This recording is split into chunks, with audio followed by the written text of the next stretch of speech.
The chamber is open and full of whispers.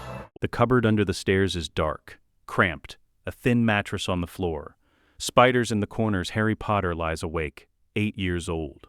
Small for his age, black hair, green eyes behind broken glasses taped together. He stares at the ceiling, inches above his face, listening. Upstairs, Vernon Dursley's voice, muffled but audible. Then, Harry's eyes widen. He hears it clearly, not through the walls, in his head. Vernon's thoughts. Bloody freak needs to go. That's St. Brutus's school for criminals. Perfect. Get him out of this house. Harry sits up, gasping. He didn't hear the words spoken. He heard them thought the next morning. Kitchen. Harry sits at the table, silent. Vernon reads the newspaper. Petunia cooks bacon. Dudley eats everything in reach. Harry stares at Vernon, focusing. Vernon's thoughts bloom in Harry's mind. Invoice from the school. £5,000 a term. Worth it to be rid of him. Brutus's secure center for incurably criminal boys. A reform school. Vernon is planning to send him away. Boy, Vernon says without looking up. You're staring. Harry looks down immediately, but the damage is done. He knows. That afternoon, Dudley's gang chase. Harry runs through the neighborhood. Dudley and his gang behind him. 5 boys. Bigger. Older. Get him, Dudley shouts. Harry turns a corner. Dead end. A chain-link fence too high to climb. The gang approaches. Laughing, Harry turns. Backs against the fence. Fear flooding through him. And something else.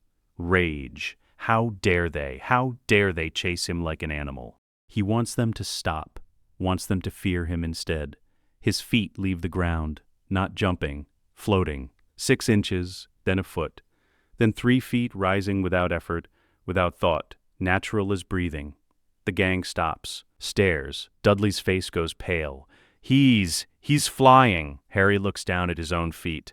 Dangling in midair. No broom. No support. Just floating. Like smoke on the wind, panic sets in. He drops. Lands hard. Scrambles up. Runs. The gang doesn't follow. Too terrified. That night cupboard. Harry sits in darkness replaying it. He flew. Without meaning to. Without trying. It just happened. He focuses. Thinks. Up. His body lifts. Inches off the mattress. Hovering, he thinks down. He settles gently. Up. Down. Up. Down. Perfect control, like remembering how to swim, even though he's never been taught. A knock on the cupboard door. Vernon's voice. What are you doing in there? Nothing. I heard thumping. I fell out of bed. Silence. Then Vernon's thoughts. Crystal clear. Demon child. Unnatural. Need to get rid of him before he kills us all. Harry's eyes narrow in the darkness. He could stop this. He could make Vernon forget. Make him obey. He knows how. The knowledge is just there. Like instinct.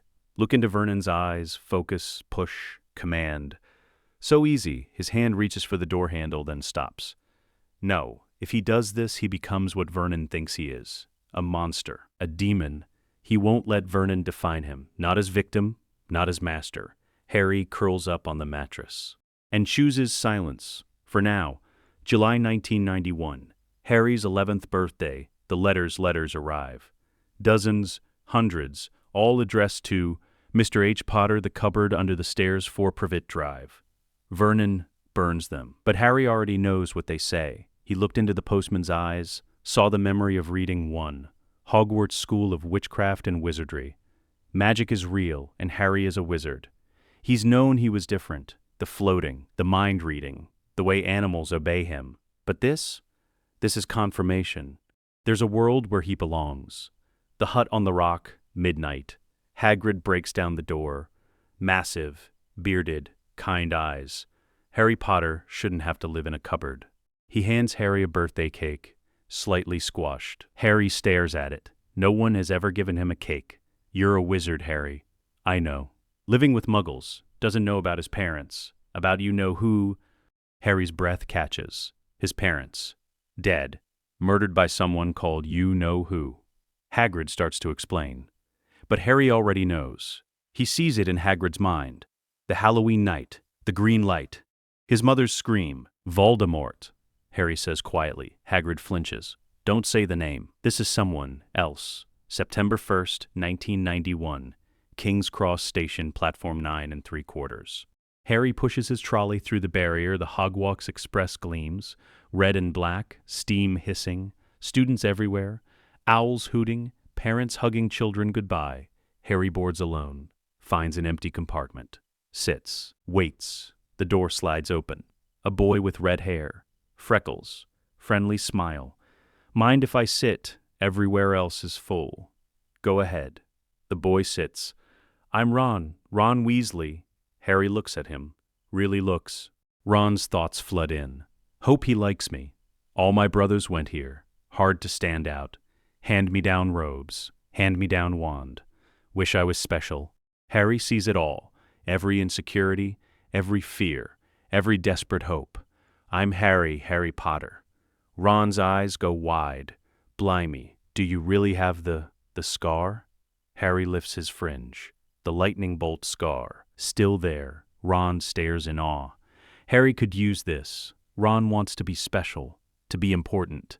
Harry could make him feel that way. Craft the perfect friendship. A loyal follower. Instead, Harry says, it's just a scar from when my parents died. It's fine. The compartment door opens again. A girl. Bushy brown hair. Large front teeth. Confident posture. Has anyone seen a toad? A boy named Neville lost one. No, Ron says. The girl looks at Harry. Her eyes are sharp, analytical, assessing. You're Harry Potter. How did you... Everyone's talking about you, the boy who lived. I've read all about you in modern magical history. Harry looks at her. Her thoughts are different, not simple, not surface. Layered, complex, racing. Muggle-born, they'll judge me, have to prove I belong, study harder than everyone, be perfect. Underneath that, what if I'm not good enough? What if magic doesn't work for me? What if they send me home? Fear, deep and paralyzing. Harry could use that too. But something stops him. Hermione is like him, pretending to be confident, hiding fear beneath certainty. Nice to meet you, Harry says, and means it. September 1st, 1991, Hogwarts Great Hall, the sorting ceremony. The Great Hall is magnificent. Floating candles, enchanted ceiling showing stars, 4 long tables, students in house colors. At the front, the staff table. Dumbledore in the center, ancient, bearded, eyes twinkling, but sharp, so sharp. Professor McGonagall calls names. Students approach the stool. The sorting hat placed on their heads. Houses announced. Gryffindor, Ravenclaw, Hufflepuff, Slytherin. Then, Potter, Harry, silence. Every eye turns, whispers. That's Harry Potter? He's so small. Harry walks to the stool. Sits. McGonagall places the hat on his head. It falls over his eyes. Darkness. Then, a voice in his mind. Well. The hat sounds shocked. What are you? Harry thinks back. What do you mean?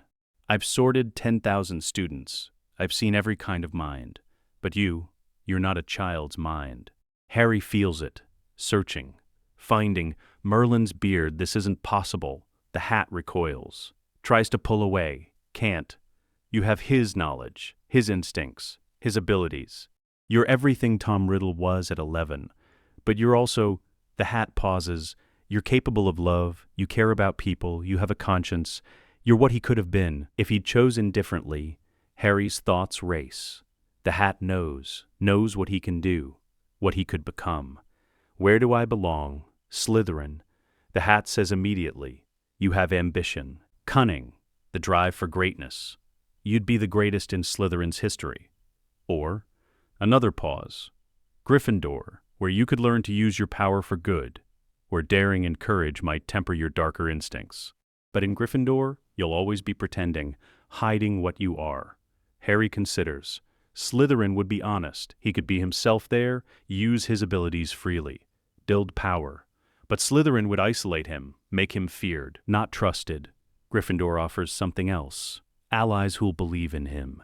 A chance to be good, even if he has to fake it. Gryffindor, Harry thinks. Are you certain? The hat asks. You belong in Slytherin. You know you do. Then let me pretend so well I become real. The hat is silent. Then, a sound like a chuckle. Fascinating, self-aware enough to know you're deceiving yourself. Very well. The hat shouts, "Gryffindor!" The Gryffindor table erupts. Cheering. Clapping. Harry removes the hat, walks to the Gryffindor table, sits beside Ron, across from Hermione. But he glances at the staff table. Dumbledore watches him, not smiling, not welcoming. Watching. Like a falcon watching a snake. Harry looks away. First week, potions class, the dungeons. The classroom is cold. Stone walls, dim lighting, jars of specimens lining the shelves. Professor Snape stands at the front.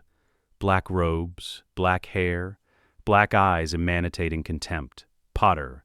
Harry looks up, our new celebrity. Tell me, what would I get if I added powdered root of asphodel to an infusion of wormwood?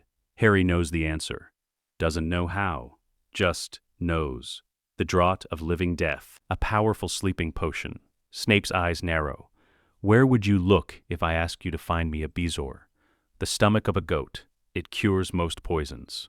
And the difference between monkshood and wolfsbane? They're the same plant, also called aconite. Snape's lip curls. Correct. It seems you've read ahead. Harry catches them. Impossible. Those aren't textbook answers. Those are no. He can't know. The lesson continues. Brewing a simple potion. Cure for boils. Harry works methodically, but his hands move on instinct. Crush the snake fangs. Add to cauldron. Stir clockwise 7 times. Then counterclockwise once. Wait, that's not in the textbook, but it feels right. Harry stirs counterclockwise. The potion turns perfect silver, better than anyone else's. Snape approaches, stares into the cauldron. His face goes pale. Where? He says slowly. Did you learn that technique? Learn what? The counterclockwise stir. That's not standard. Harry is genuinely confused. It just felt right, like muscle memory. Potter, remain. Students file out. Hermione glances back. Worried. The room empties. Snape faces Harry. That technique, the counterclockwise stir, it's Tom Riddle. Don't play games with me, Potter. Where did you learn it? I didn't learn it. I just knew. Snape's expression is unreadable. Horror, fear, recognition. You're dismissed, but I'll be watching you. Harry leaves, unsettled. Outside, Hermione waits. What happened? I don't know. I brewed the potion correctly and Snape freaked out. Harry hands over his parchment. Hermione reads. Her eyes widen. Harry, the counterclockwise stir. That's advanced technique. It's in advanced potion making 5th year. How did you know to do it? Harry looks at her. Really looks. Her thoughts? This isn't normal. Harry's too good. Too instinctive. What if he's dangerous? Then, no. He's my friend. Give him the benefit of doubt. I don't know, Harry says honestly. I just knew. Hermione studies him, then nods. Okay, I believe you. Just like that? You could have lied, made up an explanation. You didn't. That means something October 1991, potions class. The dark impulse, Draco Malfoy struts into class. Platinum blonde hair. Arrogant smirk. He sits behind Hermione. The lesson begins. Brewing a sleeping draught. Valerian root. Asphodel, sopophorus bean. Harry works quietly, then Draco speaks, loud enough for others to hear. Did you see Granger's answers in Charms? Textbook perfect. Of course, mudbloods have to try twice as hard. It's the only way they keep up. Hermione's back stiffens. She doesn't turn, doesn't respond. But Harry sees her hands shake. Rage floods through him, not righteous anger. Something colder. More calculated, he glances at Draco's cauldron, sees the ingredients. Knows exactly what would happen if he added powdered moonstone. The sleeping draught would destabilize, release toxic vapors, burn Draco's respiratory system. Non-lethal, but agonizing, and Harry has moonstone in his kit. Right there. One flick of his wrist. No one would see.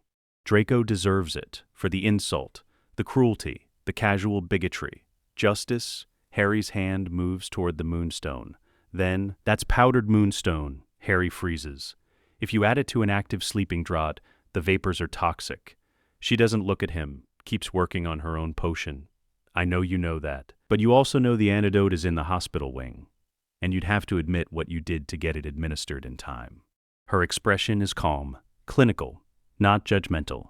Risk-reward ratio is poor. Harry's hand stops, retreats. The impulse fades. He looks at Hermione. She knows what he almost did.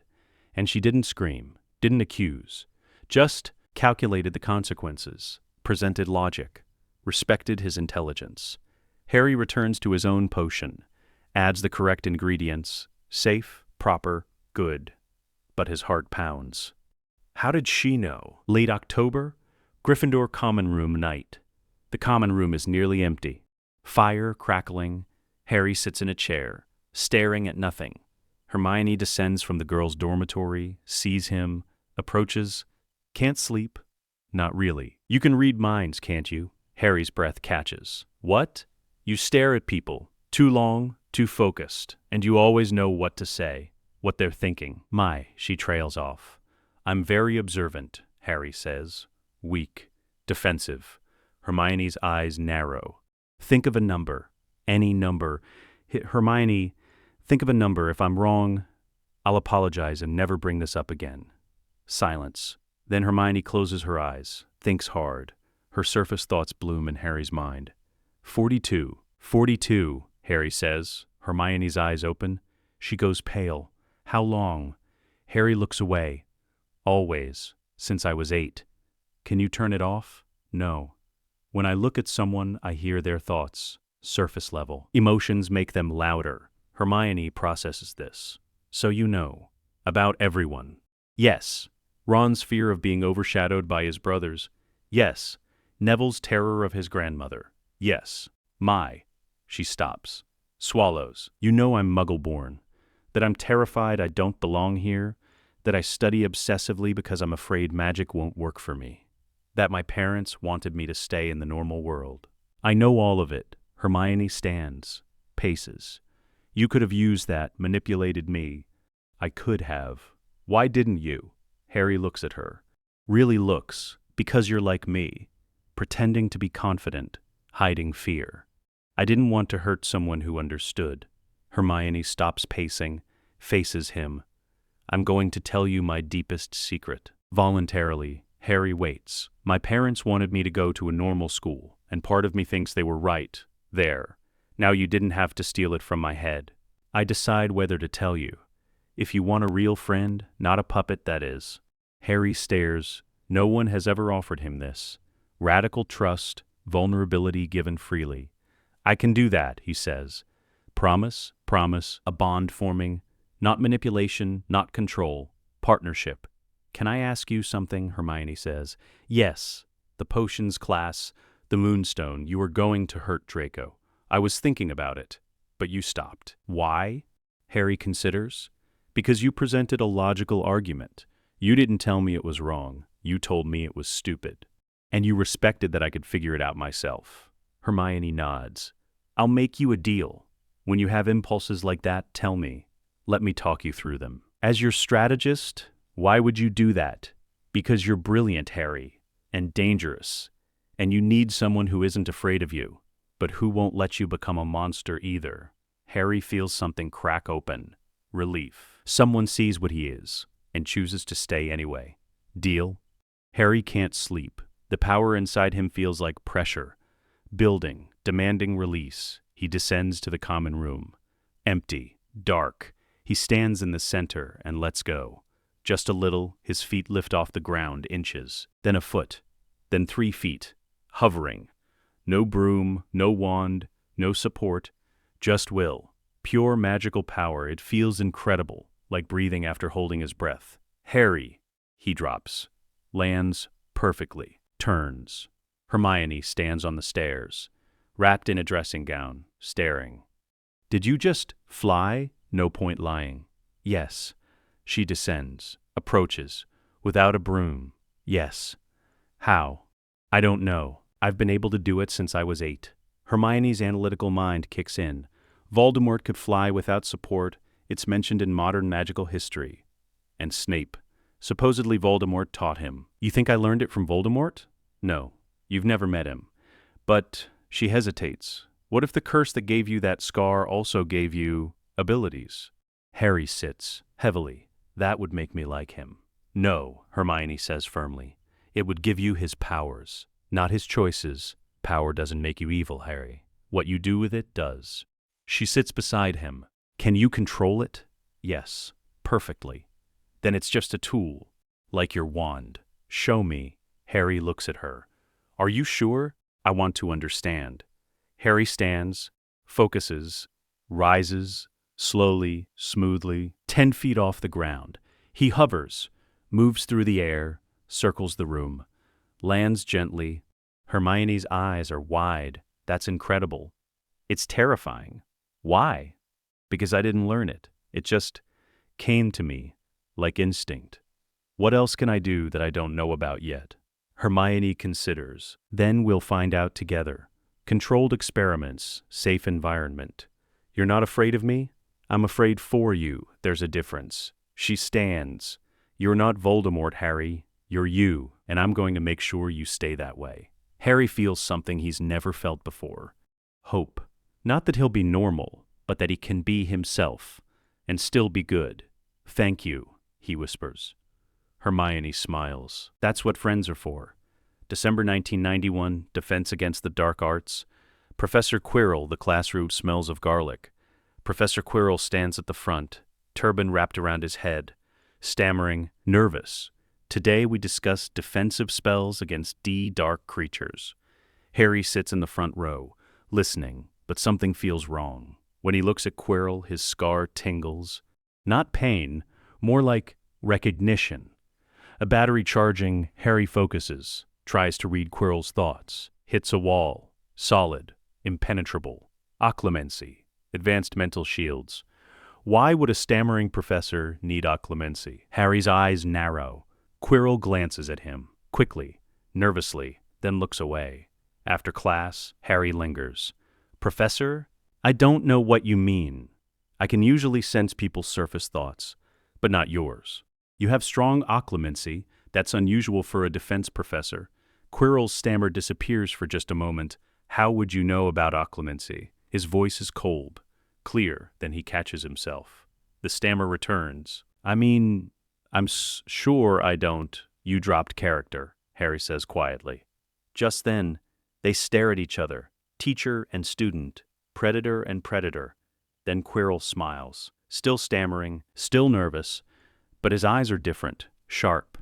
Perhaps you're more observant than I thought, Mr. Potter. Run along now. Harry leaves, unsettled. There's something in that classroom, something powerful, something that makes his magic resonate. He needs to find out what. Christmas break, December 1991, Hogwarts corridor, night. Most students have gone home. The castle is quiet. Harry wanders, exploring. He finds a door, unlocked. Inside, a dusty room. Furniture covered in sheets. And at the center, a magnificent mirror, tall as the ceiling. Ornate gold frame. Inscription at the top. Erised stray eru oit ube kafru oit on wosi. Harry approaches, looks into the mirror, and freezes. He doesn't see his reflection. He sees himself. Older, 20, maybe 25, sitting on a throne, not Voldemort's crude stone seat, something elegant. Marble, powerful. The wizarding world spreads before him, wizards and witches kneeling, not in fear, in reverence, willing subjects. Behind him, banners showing a new symbol, not the dark mark, something else, something that represents order, progress, strength. To his right, Hermione, older too, beautiful, confident, but not equal, his lieutenant, his general, trusted, valued, but subordinate to his left. Ron, also older, also loyal, carrying a sword, a protector. Further back, other faces, Neville, Luna, people he hasn't met yet, all serving him willingly. Behind the throne, a shadow, Voldemort's silhouette, but fallen, conquered, surpassed. Harry defeated him and took his place, not as a Dark Lord, as something more, a philosopher king, a benevolent dictator, the one who rules because no one else can. The image is seductive, beautiful, perfect. Harry's breath quickens. This is what he could become. Not evil, not dark, just necessary. Someone has to guide the wizarding world. Someone has to make the hard choices. Why not him? He has the power, the knowledge, the vision. Admiring the view, Harry spins. Dumbledore stands in the doorway, quiet, watching. Professor, it shows us nothing more or less than the deepest desire of our hearts. Dumbledore approaches, stands beside Harry. What do you see? Harry knows he should lie. But Dumbledore's eyes are piercing, and Harry suspects the old man already knows. I see myself, older, powerful. And do you desire this?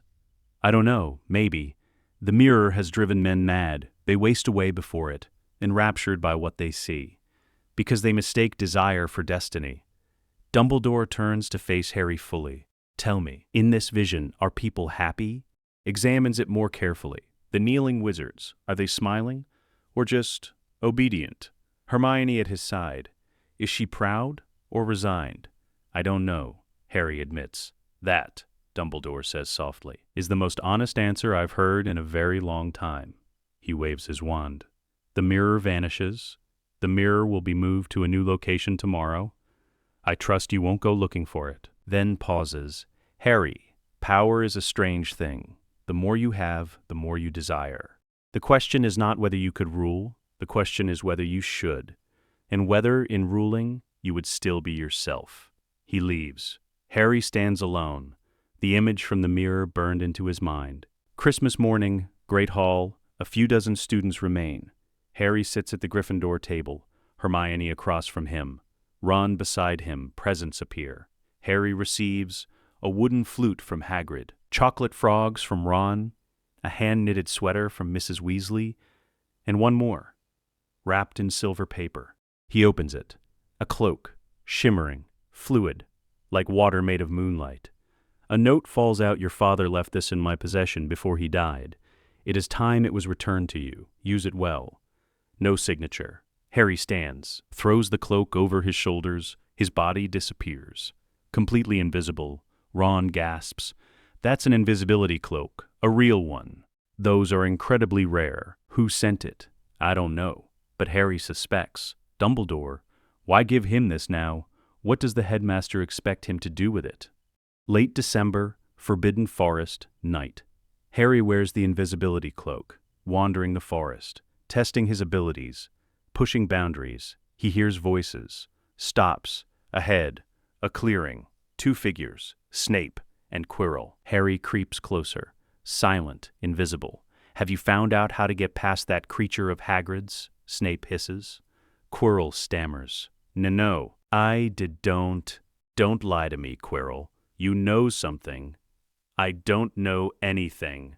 Snape grabs Quirrell's robes. You're planning something. I know it. The stone. You want the philosopher's stone? Harry's breath catches. The stone. He's read about it, Nicholas Flamel's creation. Turns any metal to gold. Produces the elixir of life. Immortality. Quirrell pulls away. Leave me alone. He flees. Snape watches him go, then turns, stares directly at Harry's location. I know you're there, Potter. Harry freezes. You're breathing. I can hear it. You're not as stealthy as you think. Harry pulls back the hood, reveals himself. Snape's expression is unreadable. Spying, Potter?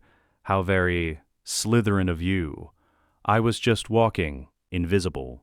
Yes. Do you make a habit of breaking rules? When necessary. Snape studies him. You're not like other students. Are you? No, sir. What are you, Potter? Harry meets his eyes. I'm trying to figure that out. Snape's occlumency shields are perfect, but his body language shifts. Less hostile. More wary. Stay away from Quirrell. He's dangerous. So am I. Yes, Snape says quietly. I'm beginning to realize that. He sweeps away, robes billowing. Harry stands alone. The pieces are falling into place. Quirrell wants the stone for Voldemort. Harry knows this. Instinctively, the tingling in his scar, the battery effect. Voldemort is close, closer than anyone realizes. January 1992, library research session. Hermione spreads books across the table. Famous wizards and witches, modern magical history, the rise and fall of the dark arts. Harry sits across from her. What are we looking for? Patterns. Voldemort killed your parents, tried to kill you. The curse rebounded, gave you that scar. But what if it gave you more than a scar? She pulls out a heavy tome.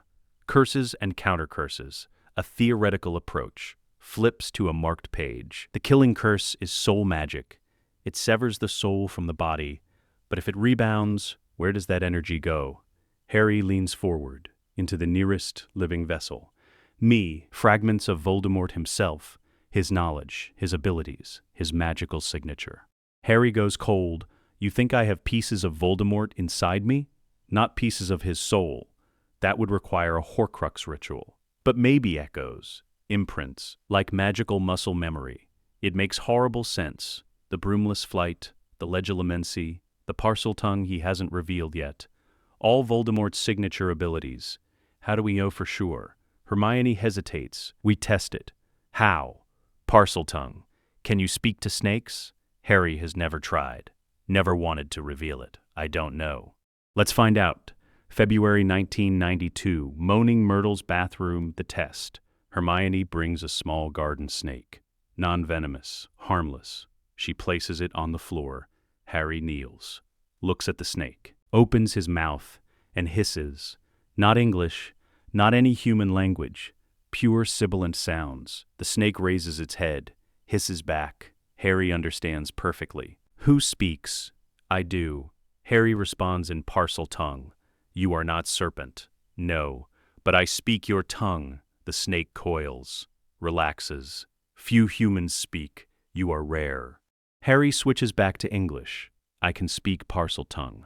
Hermione's face is pale. That's a genetic trait from Salazar Slytherin's bloodline, which means either you're descended from Slytherin or Voldemort's abilities transferred to me. It wraps around his wrist. Content, trusting. What does this make me? It makes you someone with unique abilities, Hermione says firmly. Not a dark wizard, just different. But we need to be careful, Harry, if people find out. I know. They'll think I'm the next Dark Lord. So we keep it secret. For now. Harry nods. The snake hisses softly. Harry understands. You are strong, I will serve. I don't want servants. Harry responds. I want allies. The snake considers this. Unusual, but acceptable. Hermione watches. What did it say? It offered to serve me. I said I wanted allies instead. Hermione smiles. Small but genuine. See, that's the difference. Voldemort would have taken the servant. You chose the ally. That's who you are, Harry. Remember that. March 1992, Gryffindor Common Room, late night. Harry sits by the fire. Ron asleep upstairs. Hermione beside him, working through transfiguration homework. Harry? She says quietly. Yeah? The mirror. The one Dumbledore moved. You promised to tell me when you have dark impulses. This counts. He sighs. I saw myself ruling the wizarding world, not as a tyrant, as a leader. With you and Ron serving me, willingly, everyone happy, everyone safe, under my control. Hermione sets down her quill. And you wanted it. Part of me, the mirror shows desire, Harry, not destiny. Voldemort desired immortality. He achieved it through Horcruxes. And look what it cost him. His humanity, his sanity, his soul. The mirror doesn't show you what you should want. It shows you what you do want. There's a difference. What if what I want is wrong? Then you choose not to pursue it. That's what makes you different from him. Harry looks at her. You really believe that? Because we've been having this conversation for months. And every time you choose to tell me, to let me argue with you. Voldemort never let anyone question him. You do. That's the difference. Harry leans back, exhausted. I'm tired of fighting myself. I know, but that's what makes you good. The fight, the choice. Every single day. She stands. Get some sleep. Tomorrow we have charms. Hermione, yes, thank you for not running away. She smiles. Where would I go? You're the most interesting person I've ever met. She leaves. Harry sits alone, the fire crackling. Outside, the snow falls. Silent, pure, covering everything. For a moment, Harry lets himself imagine, what if he stopped fighting, embraced what he is, used his power without restraint? The wizarding world would kneel, willingly or not. But would he still be Harry Potter? Or would he become something else, someone else? The question haunts him. June 1992. Corridor outside Fluffy's room. Night Harry stands with Ron and Hermione. Invisible cloak discarded. They've made their decision. Someone is going after the Philosopher's Stone tonight, and they're going to stop them. Are you sure about this? Ron asks. No, Harry says. But we're doing it anyway. Hermione opens the door. Fluffy sleeps. A harp playing itself nearby. They descend through the trapdoor, landing in Devil's Snare. Hermione casts light. Lumos Solem. The plant recoils. They drop through into a chamber with flying keys. Harry doesn't need a broom. He rises into the air, chasing the correct key. Ron and Hermione watch in awe. He catches it, lands. Show off, Ron mutters. But he's grinning. They unlock the door. The chess game. Ron directs their moves. Brilliant. Strategic. Harry is impressed. Ron has never seemed this confident. They win. But Ron is unconscious, knocked out by a stone knight. Go, he whispers. Stop them. Through the troll chamber, already unconscious, to the final room. The mirror of Erised stands at the center, and before it, Quirrell. No stammer, no nervousness. Potter, I wondered when you'd arrive. Harry steps forward, Hermione beside him. You're after the stone, obviously, for Voldemort. Quirrell smiles. You're smarter than expected. He begins unwrapping his turban, reveals a second face on the back of his head, pale, serpentine, red eyes, Voldemort, Harry Potter. The face hisses. The boy who lived. Harry's scar doesn't hurt. It tingles, like a battery charging. Voldemort's presence empowers him, magic surging through his veins. You feel it, don't you? Voldemort whispers. The connection. When my curse rebounded, it didn't just scar you. It gave you part of me, my knowledge, my power, my essence. You're more like me than anyone realizes. Hermione grabs Harry's hand. Don't listen to him. But he's right, Harry says quietly. I feel stronger when he's near. Voldemort laughs, weak, hissing. Join me, Harry. Together we could be unstoppable. You have my instincts. I have my experience. We could reshape the wizarding world. Harry steps forward. Hermione tries to pull him back. He shakes her off gently, approaches Quirrell. What would you offer me? Everything. Power, knowledge, immortality. The stone? A means to an end. Once I have a body, I won't need it. You could have it. Make gold. Live forever. All I ask is your loyalty. Harry considers the temptation is overwhelming. Everything he wants. Power to protect his friends, knowledge to surpass Dumbledore, immortality to ensure he never becomes what he fears. Hermione's voice behind him. Harry, remember what we talked about. Desire isn't destiny. You choose who you become. Harry closes his eyes, thinks. What would accepting Voldemort's offer make him? A servant, a tool, a subordinate. Even with all that power, he'd never be free, never be himself. He opens his eyes. No. I refuse to be anyone's follower, even yours. Especially yours. Then you're a fool. Quirrell lunges, tries to grab Harry, his hands close around Harry's throat. Then, Quirrell screams. His hands blister, burn, smoke rising from the contact. What is this? Voldemort shrieks. Harry understands instinctively. Love. His mother's protection still active in his skin. Quirrell can't touch him without pain. Harry grabs Quirrell's face, both hands. Quirrell writhes, screaming, his skin cracking, burning. Voldemort's face contorts. You cannot defeat me, boy. I just did. Harry pushes. All his magic, all his will. Quirrell collapses, his body disintegrating. Voldemort's wraith form erupts, screaming, furious. It rushes at Harry, tries to possess him. But Harry's mind is a fortress, built from months of resisting dark impulses. Strengthened by Hermione's grounding sessions, Voldemort slams against his mental shields, rebounds, the wraith howls, then flees, through the walls, gone. Quirrell's body crumbles to ash. Harry collapses. Hermione catches him. Harry, stay with me. I'm okay. You beat him. We beat him. Your voice. It reminded me who I am. Dumbledore appears in the doorway, sees the ash, the mirror, the two students. Well done, Harry, though I wish you hadn't risked yourself. Someone had to stop him. Dumbledore kneels beside Harry, studies his face. You felt it, didn't you? The connection to Voldemort. Yes, but you refused. Harry meets Dumbledore's eyes. I won't serve anyone, not even to gain everything.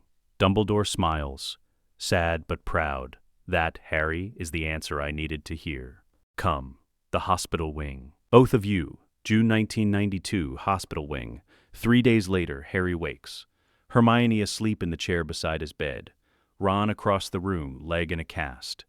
Dumbledore sits at the foot of Harry's bed. How long was I out? 3 days. Your magic was severely depleted. And Voldemort? Gone, for now, but not destroyed. He'll come back, yes. And when he does, you'll face a choice again. I know. Dumbledore stands. Harry, I must ask you something difficult. What did you see in the mirror of Erised? Harry could lie. But what's the point? I saw myself ruling the wizarding world. Everyone serving me, happy, safe, under my control. And do you still desire this? Part of me does. The part that has Voldemort's instincts. But another part knows it's wrong. That ruling would make me what I'm trying not to become. Harry looks at Hermione, still sleeping, trusting him completely. The part that chooses to fight. Every day, good, Dumbledore says. Because that fight, Harry, is what makes you human. Embraced his darkest impulses. As long as you keep fighting, you'll never become him. He moves toward the door, pauses. One more thing, the stone has been destroyed. So there's no immortality for anyone. Harry nods, relieved. If he can't live forever, he can't rule forever. The temptation is removed. For now, Hermione wakes. Harry, you're awake. She hugs him, fierce, desperate. I thought you were going to accept when Voldemort offered. I thought about it. But you didn't. No, because you reminded me, desire isn't destiny. I choose who I become. She pulls back, studies his face. And who do you choose to be? Harry thinks. Someone who has Voldemort's power but uses it differently. Someone who fights himself every day and wins. Someone who has one true friend who won't let him become a monster. Hermione smiles through tears. Then that's who you'll be. The hospital wing quiet. Outside, summer approaches. Students preparing to go home. But Harry knows this is just the beginning. The mirror showed him what he could become. Voldemort offered him everything he desired. He refused both. But the temptation remains, growing stronger every year. And someday he'll face a choice he can't walk away from. A moment where refusing power isn't an option. Where ruling might be the only way to save everyone. What will he choose then? He doesn't know. But he has Hermione, his anchor, his conscience, his general of logic. As long as she's beside him, he has a chance. A chance to be Harry Potter, not the next Dark Lord, not a benevolent dictator, just himself, whoever that is. September 1992, Hogwarts Express, Year 2. Harry sits in a compartment, Hermione beside him, Ron across. The train rolls toward Hogwarts. Did you practice over the summer? Hermione asks. The occlumency exercises I gave you? Harry nods. Every night, building mental walls, compartmentalizing thoughts. It helps. When I look at people now, I can choose whether to read them. That's progress. Read them? Harry and Hermione exchange a glance. They've kept the legilimency secret from Ron. Too dangerous, too easy for it to slip to others. Just something we're working on, Hermione says smoothly. Ron shrugs, accepts it. The train passes through countryside, green fields, clear sky, peaceful. But Harry feels uneasy. Something is coming. He doesn't know what, just knows. October 1992, girls' bathroom, the writing on the wall. Harry stands in the corridor, staring at the message, written in something dark. Dripping, the chamber of secrets has been opened. Anemones of the air, beware. Students whisper, terrified. What's the chamber of secrets? Someone asks. A legend, Hermione says. Voice tight, Salazar Slytherin supposedly built a hidden chamber, with a monster inside, to purge the school of Muggleborns. Harry touches the wall, the writing. It's blood, he knows without being told. And beneath the fear, something else. Recognition. This feels familiar, like a memory that isn't his. Harry, Hermione's voice, concerned. I'm fine. You're staring. He pulls his hand back. We should go. Before we're accused. They leave. But Harry glances back. The words call to him. Heir. What if he's the heir of Slytherin through Voldemort's transferred abilities? The thought is horrifying and thrilling.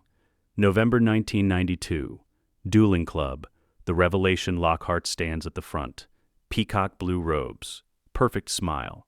Useless. And now, a demonstration. He selects Harry and Draco. They face each other on the platform, wands raised. Lockhart counts down. 3, 2, 1. Draco strikes first. Serpensordia, a black snake materializes, hissing, angry. The crowd gasps. Steps back, the snake coils, raises its head, prepares to strike at a nearby student. Harry reacts instinctively. Stop, but not in English, in Parseltongue, the hissing, sibilant command. The snake freezes, lowers its head. Obies, silence. Every student stares, horror on their faces. Then whispers, he's speaking Parseltongue. He's the heir of Slytherin. He opened the chamber. Harry realizes his mistake. Too late. The secret is out. Hermione pushes through the crowd, grabs his arm. Come on, now. They flee the hall. Behind them, accusations, fear, hatred. That night, Gryffindor common room. The common room is empty. Everyone avoiding Harry. He sits by the fire. Hermione beside him. Ron stands nearby, uncomfortable. So, Ron says, you're a Parselmouth. Yes. And you didn't tell me. No. Why not? Because of this. Harry gestures to the empty room. Because people fear what they don't understand. My dad says only dark wizards speak Parseltongue. Am I a dark wizard? Ron. Silence. I don't know. Are you? Harry looks at him. Reads his surface thoughts. He could be. The way he stares at people. The way he always knows things. What if he opened the chamber? What if... Get out, Harry says quietly. What? I said get out. If you think I'm dark, leave. Ron hesitates, then walks to the stairs. Pauses. I hope you're not, mate. I really do. He disappears. Harry and Hermione sit in silence. He'll come around, she says. Will he? Yes, because you're not the heir. You didn't open the chamber. How do you know? Harry leans back. Everyone thinks I did it. The attacks. Mrs. Norris, Colin Creevey. Let them think what they want. We know the truth. Do we? I speak Parseltongue. I have Voldemort's abilities. What if I opened it without knowing? Hermione grabs his face, forces him to look at her. Stop. You didn't open the chamber. You're not attacking students. But we need to find out who is. December 1992. Library research. Hermione spreads books across the table. Hogwarts, a history. Notable magical names of our time. The Dark Forces, a guide to self-protection. The Chamber of Secrets was supposedly created by Salazar Slytherin. So he built the chamber, put a monster inside, left it for his heir to unleash. What kind of monster, Harry asks. The texts don't say, just that it's deadly, and only the heir can control it, through Parseltongue. Exactly. If I'm not the heir, then who is? We need to figure out who's behind the attacks, and how they're controlling the monster. Hermione pulls out a piece of parchment. I have a theory, but it's dangerous. What kind of theory? Polyjuice potion. We transform into Slytherins. Get information. That's brilliant and insane. It'll take a month to brew, but we can do it. Harry smiles. You're terrifying when you want to be. I learned from the best. February 1993, Moaning Myrtle's bathroom. The discovery. Harry stands before the sink, studying the carving of a serpent. Hermione beside him. The Polyjuice investigation failed. Draco doesn't know who the heir is, but he mentions something. 50 years ago, the chamber was opened before. Someone died. A girl. In a bathroom. This bathroom. Harry looks at the serpent carving. Speaks. In Parseltongue, open. The sink moves, reveals a pipe, leading down into darkness. Harry, Hermione's voice is shaking. This is it. The entrance. We should tell Dumbledore. No. We go down. Find out what's happening. Just us? Just us. They descend, the pipe is long, dark, wet. They slide down, land in an underground tunnel. Bones litter the floor, small animals, rats, birds, all dead. Harry raises his wand, Lumos. Stone pillars rising to a ceiling shrouded in shadow, serpent carvings everywhere. At the far end, a statue of Salazar Slytherin, enormous, ancient, and before it, Ginny Weasley, unconscious, pale, dying. Beside her, a teenage boy, handsome, dark-haired, confident, translucent, not fully solid, a memory given form. Tom Riddle. Harry says, the memory turns, smiles. Harry Potter. I was wondering when you'd arrive. What did you do to Ginny? I'm draining her life force, to become corporeal, to return. You're a memory, from a diary. I'm more than that. I'm the 16-year-old Tom Riddle, the one who discovered the chamber, who opened it 50 years ago, who framed Hagrid, clever boy. Yes, that was me. Riddle circles them, studying. And now I'll open it again, through this foolish girl. I've been possessing her, making her write the messages. Release the basilisk. You're controlling the monster. With Parseltongue, the language of our ancestor Salazar Slytherin. I'm not your ancestor. Riddle laughs. But you are, through a different path. He steps closer, studies Harry's face. You have my abilities, my instincts, my knowledge, but you're not a Horcrux. You're something else. When my curse rebounded, it didn't create a soul fragment in you. It transferred my magical essence, my learned abilities, my power. You're me. If I'd been loved, if I'd chosen differently. Harry's breath catches. This memory knows, understands what Harry is. You could join me, Riddle says, when I'm corporeal, when I return. Together, we'd be unstoppable. You're a memory. You're not real. I'm real enough, and I know what you want, Harry Potter. I've seen it in Ginny's memories of you. You want power, control, to reshape the world. Embrace what you are. Dark impulse, the temptation floods through Harry. Riddle is offering exactly what the mirror showed. Partnership, power, purpose. And Riddle understands him, knows what he's fighting, could teach him to stop fighting, to be what he's meant to be. Hermione's hand slips into his. Don't listen to him, Harry. He's just a memory. He doesn't know you. Trusting him, believing in him. Even now, he turns back to Riddle. You're right. I do want power and control, but I won't get it by serving a memory of a dead Dark Lord. Riddle's smile fades. Then you'll die with the girl. The statue's mouth opens. A hissing sound. Massive. Getting closer. The basilisk emerges. 60 feet of serpent. Green scales. Yellow eyes deadly. Harry closes his eyes immediately. Don't look at it. The eyes kill. The basilisk slithers forward. Riddle laughs. You can't fight what you can't see. But Harry speaks. In Parseltongue, stop. The basilisk freezes, confused. Two parcel mouths giving commands. Who speaks? The basilisk hisses. I do, Harry responds. What is your name? I am the guardian of Slytherin. How long have you been here? 1,000 years. Alone, hungry, forced to obey. Harry understands. The basilisk isn't evil. It's enslaved. Who commands you? The heir of Slytherin. And if there were two heirs, the basilisk is silent. I would choose the one who frees me. Harry opens his eyes, keeps them averted from the basilisk's gaze, looks at Riddle. You enslaved this creature for 1,000 years, forced it to kill, to obey, to serve. That's what you do. Control, dominate, enslave. He turns to the basilisk. I offer you freedom. Choose to serve me willingly, or leave this place forever. The basilisk considers. You would free me? Yes. I want allies. The basilisk's massive head lowers. Then I choose you. Freely. Riddle screams. No! Kill him! I command it. But the basilisk ignores him, turns toward Riddle.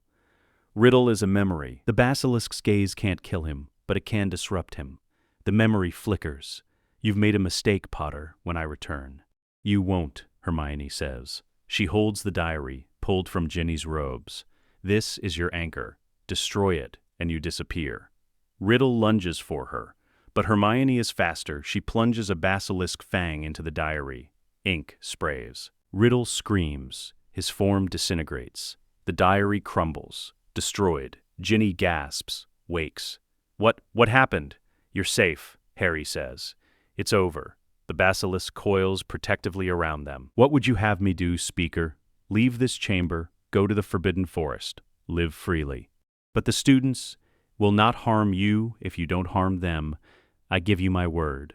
The basilisk bows its head. Then I accept, and I owe you a debt. Harry Potter. Call if you have need. Into the tunnels. Gone. Hermione stares at Harry. You just freed a 1,000-year-old basilisk. Not like Riddle did. Dumbledore is going to kill you. Probably. Ginny looks between them. I don't understand. What happened? Long story. Harry says, let's get you to the hospital wing. June 1993, Dumbledore's office. Harry and Hermione sit before Dumbledore's desk. Ginny has recovered. The attacks have stopped. The school is safe. But Dumbledore looks grave. You freed the basilisk. Yes, Harry says. That was extraordinarily dangerous. It was the right thing to do. Dumbledore studies him. Tom Riddle offered you partnership. Power. Harry goes still. How do you know that? The memory could speak. Ginny heard some of it. She told me what Riddle said, that you're him if he'd chosen differently. Silence. Is that true? Dumbledore asks. Harry meets his eyes. Yes. The rebounded curse gave me his abilities, his instincts, his knowledge. I'm fighting every day not to become what he was. And you refused his offer. I did. Why? Because I won't serve anyone, not even a version of myself. Dumbledore leans back. Harry, I've been watching you closely these 2 years. I've seen you use abilities no second year should possess. I've seen you resist temptations that would destroy most wizards. And I've seen you choose friendship over power. Again and again. You are not Tom Riddle. If he'd learned to love, Harry's throat tightens. You're not afraid of me, but I trust who you are choosing to be. Keep making that choice, Harry, every day, and you'll become the greatest wizard of your age. For good. Not evil. September 1993, Hogwarts Express, Year 3. Harry sits in a compartment. Hermione beside him. Ron has rejoined them tentatively. After learning Harry saved Ginny, a rat sits in Ron's lap. Scabbers. Old. Mangy. Missing a toe. Harry stares at it. Something is wrong. He focuses, uses his legilimency, trying to read the rat, and hits thoughts. Human thoughts. Too close. Potter's staring. Does he know? No. Impossible. Just a boy. Harry's blood runs cold. Ron, that's not a rat. What? Scabbers. It's not a rat. It's a person. That's insane. It's an animagus. I can hear human thoughts. Hermione's eyes widen. Peter Pettigrew. He was an animagus. A rat. Missing a toe. She points at Scabbers. The rat tries to flee. Harry is faster. His hand shoots out. Grabs the rat. Wordless magic. The knowledge comes unbidden. A spell to force animagus transformation. He doesn't know the incantation, just knows how. He channels his magic. Pushes. The rat convulses. Transforms. A middle-aged man appears. Balding. Watery eyes. Missing a finger. Peter Pettigrew. Ron falls back. That was my rat. Your rat was the man who betrayed Harry's parents, Hermione says coldly. Pettigrew scrambles backward. I didn't mean to. Voldemort forced me. Harry's vision goes red. This man, this coward, betrayed his parents, got them killed, let Sirius rot in Azkaban for 12 years. Dark impulse, Harry wants to kill him. Knows exactly how to do it. The killing curse is soul magic, requires intent, hatred. Will, Harry has all three. The incantation rises to his lips, but don't. He deserves it. Yes, but you don't deserve to become a killer. He murdered my parents. No, Voldemort did. Pettigrew just told him where they were. That's the same thing. Is it? If you kill him, what does that make you? Harry is shaking. What would you have me do? Take him to the ministry, put him on trial, free Sirius. Prove you can hold power without abusing it. Harry looks at Pettigrew, cowering, pathetic. Killing him would be easy, justified, satisfying. But Hermione is right. It would also make him what he's fighting not to be. Fine, Harry says, voice cold. We take him to the ministry. He binds Pettigrew with magical ropes, wordless, wandless. Pettigrew rides. Please, I can explain. I can. Shut up. Harry's voice carries command. Pettigrew's mouth snaps shut. Unable to speak, the magic is instinctive. Dark. Effective. Hermione watches, concerned but not afraid. Harry, let him speak at his trial. He will, but not to me. Ministry of Magic, Courtroom 10, November 1993. Pettigrew sits in the chained chair, veritaserum administered, 3 drops on his tongue. His eyes glaze, truth compulsion. Amelia Bones questions him. Did you betray James and Lily Potter to Voldemort? Yes. Pettigrew's voice is flat, emotionless. Did you kill 12 muggles? I wanted to survive. The courtroom erupts. Whispers. Gasps. Outrage. Dumbledore sits in the Chief Warlock's chair. And Sirius Black? Was he the Potter's secret keeper? No, I was. We switched at the last moment. Sirius thought it would be safer. Then Sirius Black is innocent. Bring Sirius Black from Azkaban. Immediately. December 1993. Grimmauld Place meeting Sirius. Sirius Black sits across from Harry. Thin, gaunt, haunted, but alive. Free. Cleared of all charges. You saved me, he says. Voice hoarse from years of screaming. You're my godfather. Of course I did. How did you know Pettigrew was the rat? I can read minds. When I looked at Scabbers, I heard human thoughts. Sirius blinks. You can read minds. Yes, and you didn't learn this. You just can. Yes, Sirius looks at Dumbledore, then back at Harry. What are you? Harry explains. The rebounded curse, the transferred abilities. The fight against becoming what Voldemort was. Sirius listens, absorbing. When Harry finishes, Sirius is quiet. Then James would be proud. You're nothing like Voldemort. How do you know? Because Voldemort wouldn't have saved me. He'd have used Pettigrew's secret to gain leverage. You chose justice over power. That's the difference. Harry feels something crack open. Family. Real family. Someone who knows what he is. And chooses him anyway. Will you teach me, Harry asks, how to use these abilities responsibly? I don't know how. Neither do I. But we'll figure it out together. Sirius smiles. The first genuine smile in 12 years. Yeah, we will. September 1994, Hogwarts, Year 4, the Goblet of Fire. The Goblet of Fire sits in the Great Hall. Blue flames dancing. Students from 3 schools gathered. Hogwarts, Beauxbatons, Durmstrang, the Triwizard Tournament. 1 champion from each school to compete in dangerous tasks. For glory, for gold, for honor. Students place their names in the goblet. Harry doesn't. He's only 14. Underage. But that night, the goblet makes its selection, the Durmstrang champion, Victor Krum. Applause. The Beauxbaton champion, Fleur Delacour. More applause. The Hogwarts champion, Cedric Diggory. But the goblet flares again, spits out a 4th name. Dumbledore catches it, reads. His face goes pale. Harry Potter walks to the front, every eye on him. Dumbledore pulls him aside. Did you enter your name? To put you in danger. The goblet is a binding magical contract. You must compete. Harry looks at the goblet, feels its magic, ancient, powerful, absolute. Someone engineered this. Someone wants him in the tournament. The question is, why? November 1994. First task, the Hungarian Horntail. Harry stands at the entrance to the arena. The other champions have gone. Krum defeated his dragon. Fleur defeated hers. Cedric defeated his. All successfully, but Harry's task is different. He draws his dragon from the bag, a miniature Hungarian Horntail. The most dangerous breed.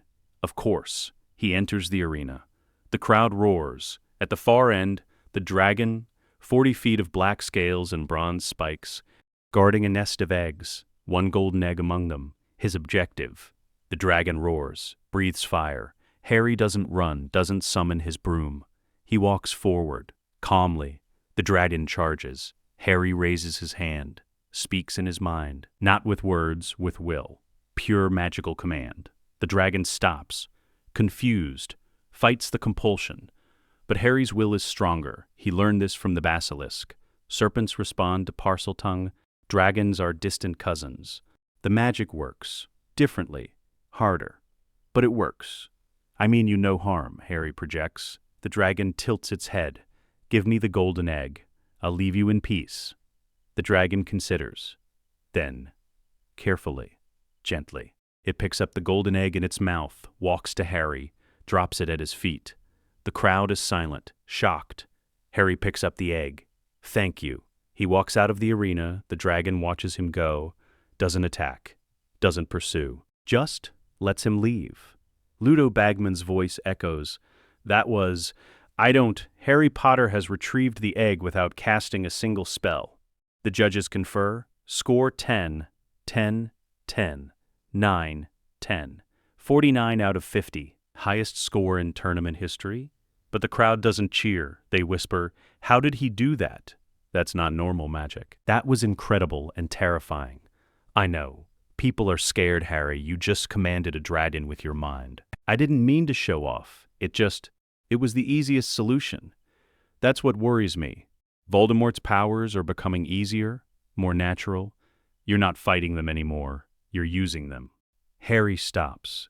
She's right. He didn't even consider using a wand, just commanded the dragon. Like it was nothing. What do I do? Look, mortal, people need to see you struggle, or they'll start seeing you as something other than human. Harry nods. You're right, as always. That's why I'm here, to keep you grounded.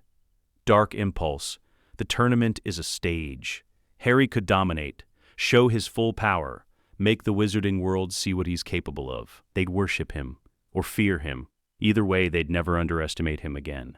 But Hermione is right. Gods become tyrants, and Harry doesn't want to be a god. Third task, Harry says. I'll make sure it looks difficult. Thank you. February 1995. Second task, the Black Lake. Harry stands at the edge of the lake.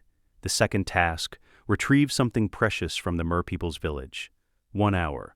He's already solved the egg's riddle, knows what's waiting, someone he cares about, held hostage underwater. Gillyweed sits in his pocket. He eats it. Gills sprout from his neck, his hands and feet web. The cannon fires.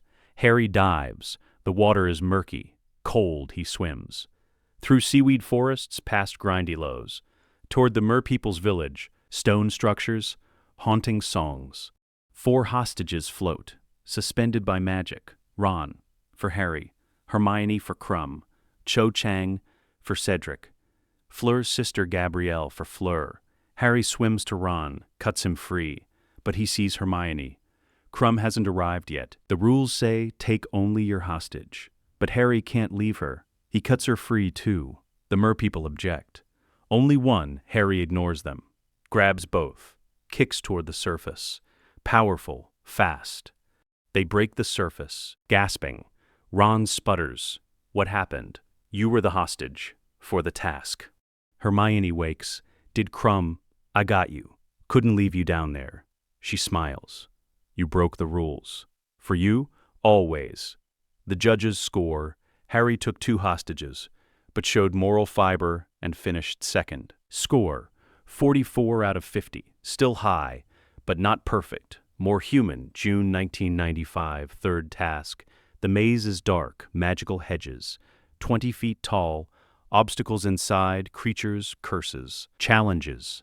The Triwizard Cup at the center. First to touch it wins. Harry enters. The hedges close behind him. He walks, using his abilities, legilimency on the maze itself, reading the intent of the enchantments, sensing where paths lead, enhanced point me spell, the wand spins, points to the cup. Harry follows. He encounters a blast-ended Scroot.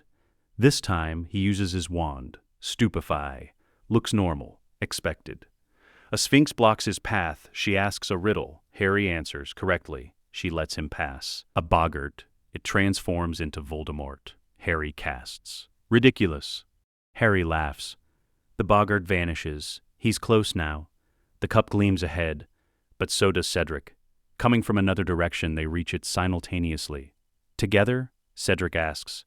Harry hesitates. He could take it alone, use wandless magic to push Cedric back.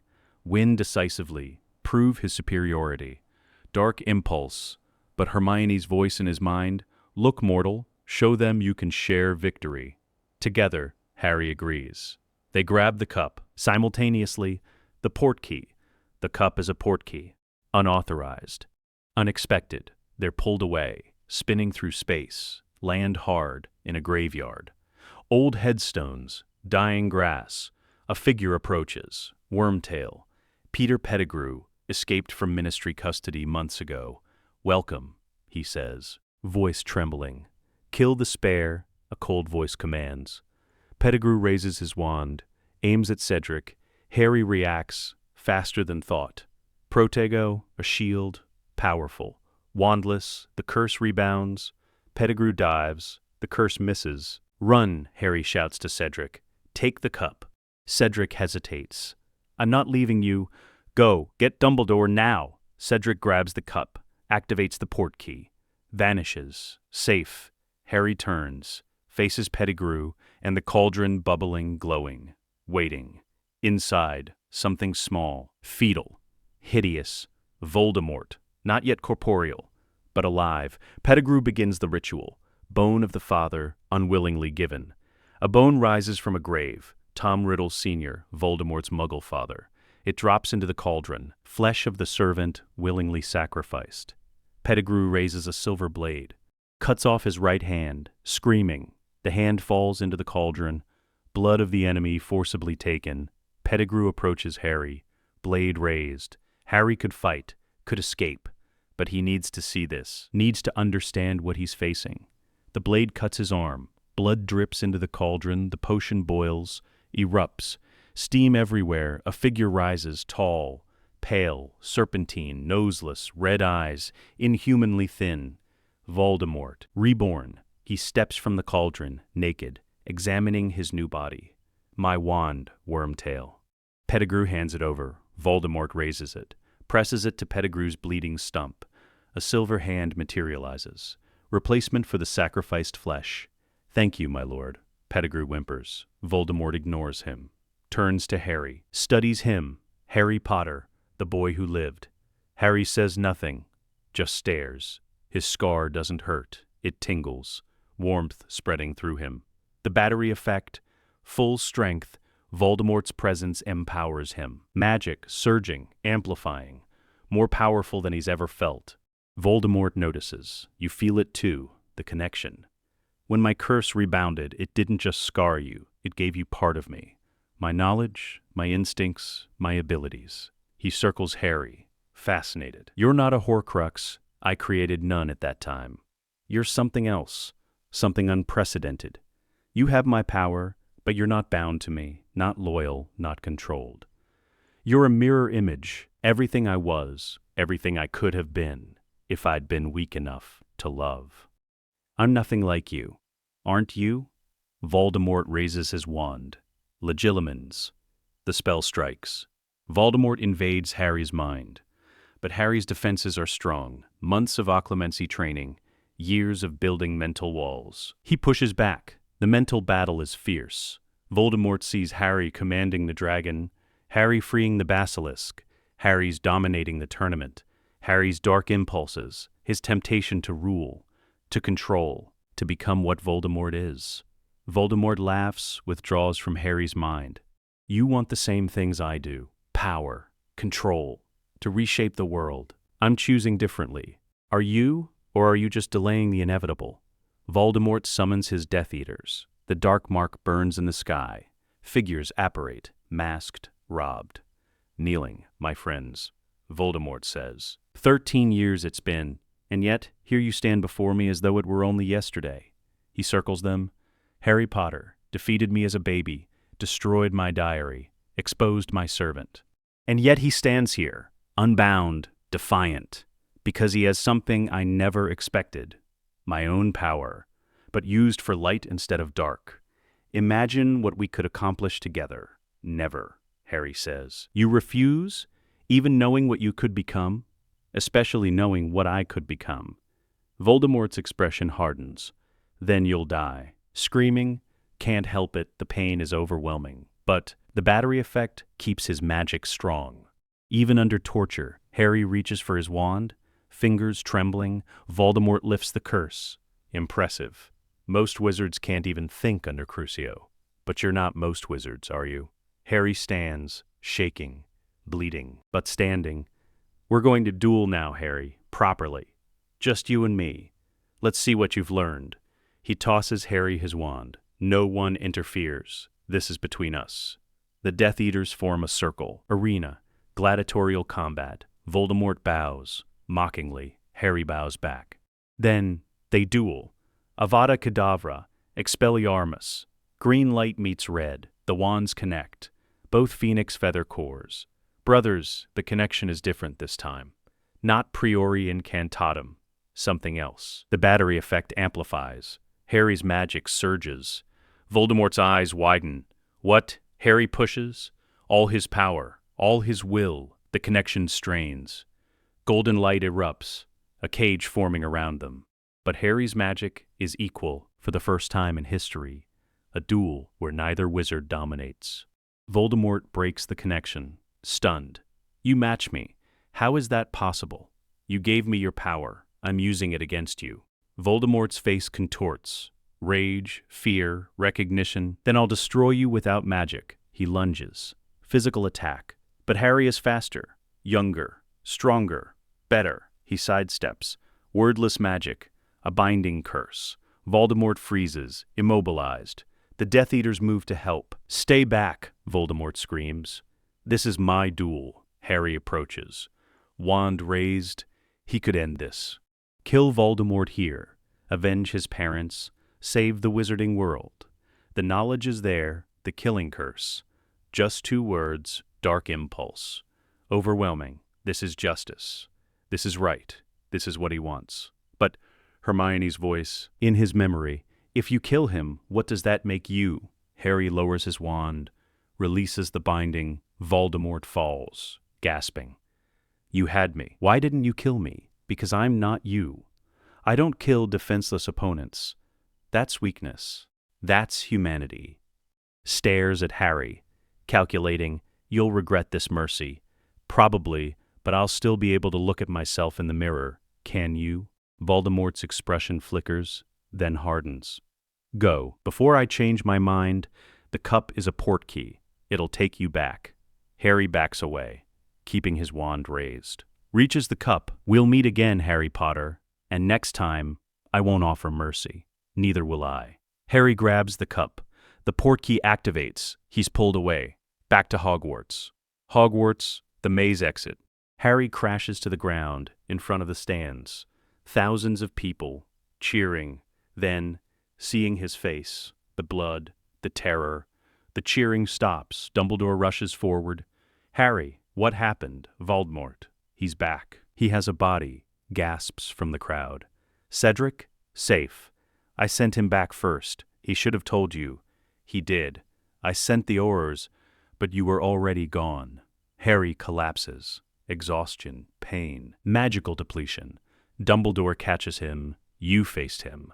Barely what happened in the graveyard, Harry explains. The ritual, the resurrection, the duel, and the choice. I had him, bound, defenseless. I could have killed him, but you didn't. No.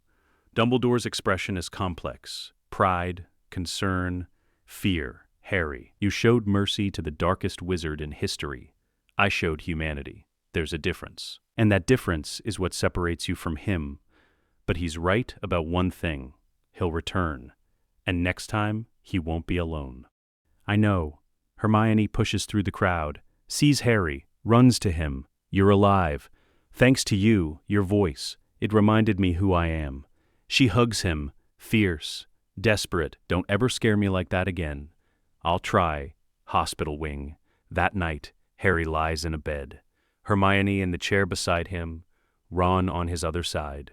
You dueled Voldemort, Ron says. Voice awed and matched him. The battery effect. His presence makes me stronger. That's brilliant and terrifying. Hermione speaks. You could have killed him. I know, but you didn't. No. Why? Harry looks at her. Because you taught me. Desire isn't destiny. I wanted to kill him, but I chose not to. That choice is what makes me different. She smiles, sad but proud. You're going to be the greatest wizard of our age, Harry Potter. Not because of power, because of choice. Exhausted, but at peace. He faced Voldemort, matched him in combat, and chose mercy, humanity. The question remains, how long can he keep choosing humanity over power? How long before the choice becomes impossible, he doesn't know. But he has Hermione, his anchor. As long as she's beside him, he has a chance. Summer 1995, Grimmauld Place, Order of the Phoenix, Sirius's house, dark, grim, but safe.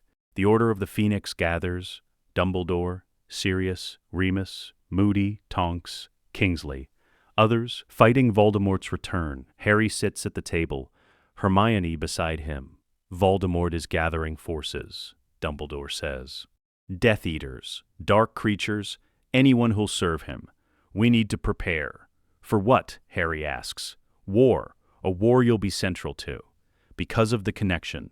Yes, you have his power. He knows it. He'll either try to kill you or recruit you. Maybe both. So what do? We train, we fight, we resist. Moody speaks. Gruff, scarred, paranoid. Potter, you need advanced combat training. I can already fight. You can duel. There's a difference.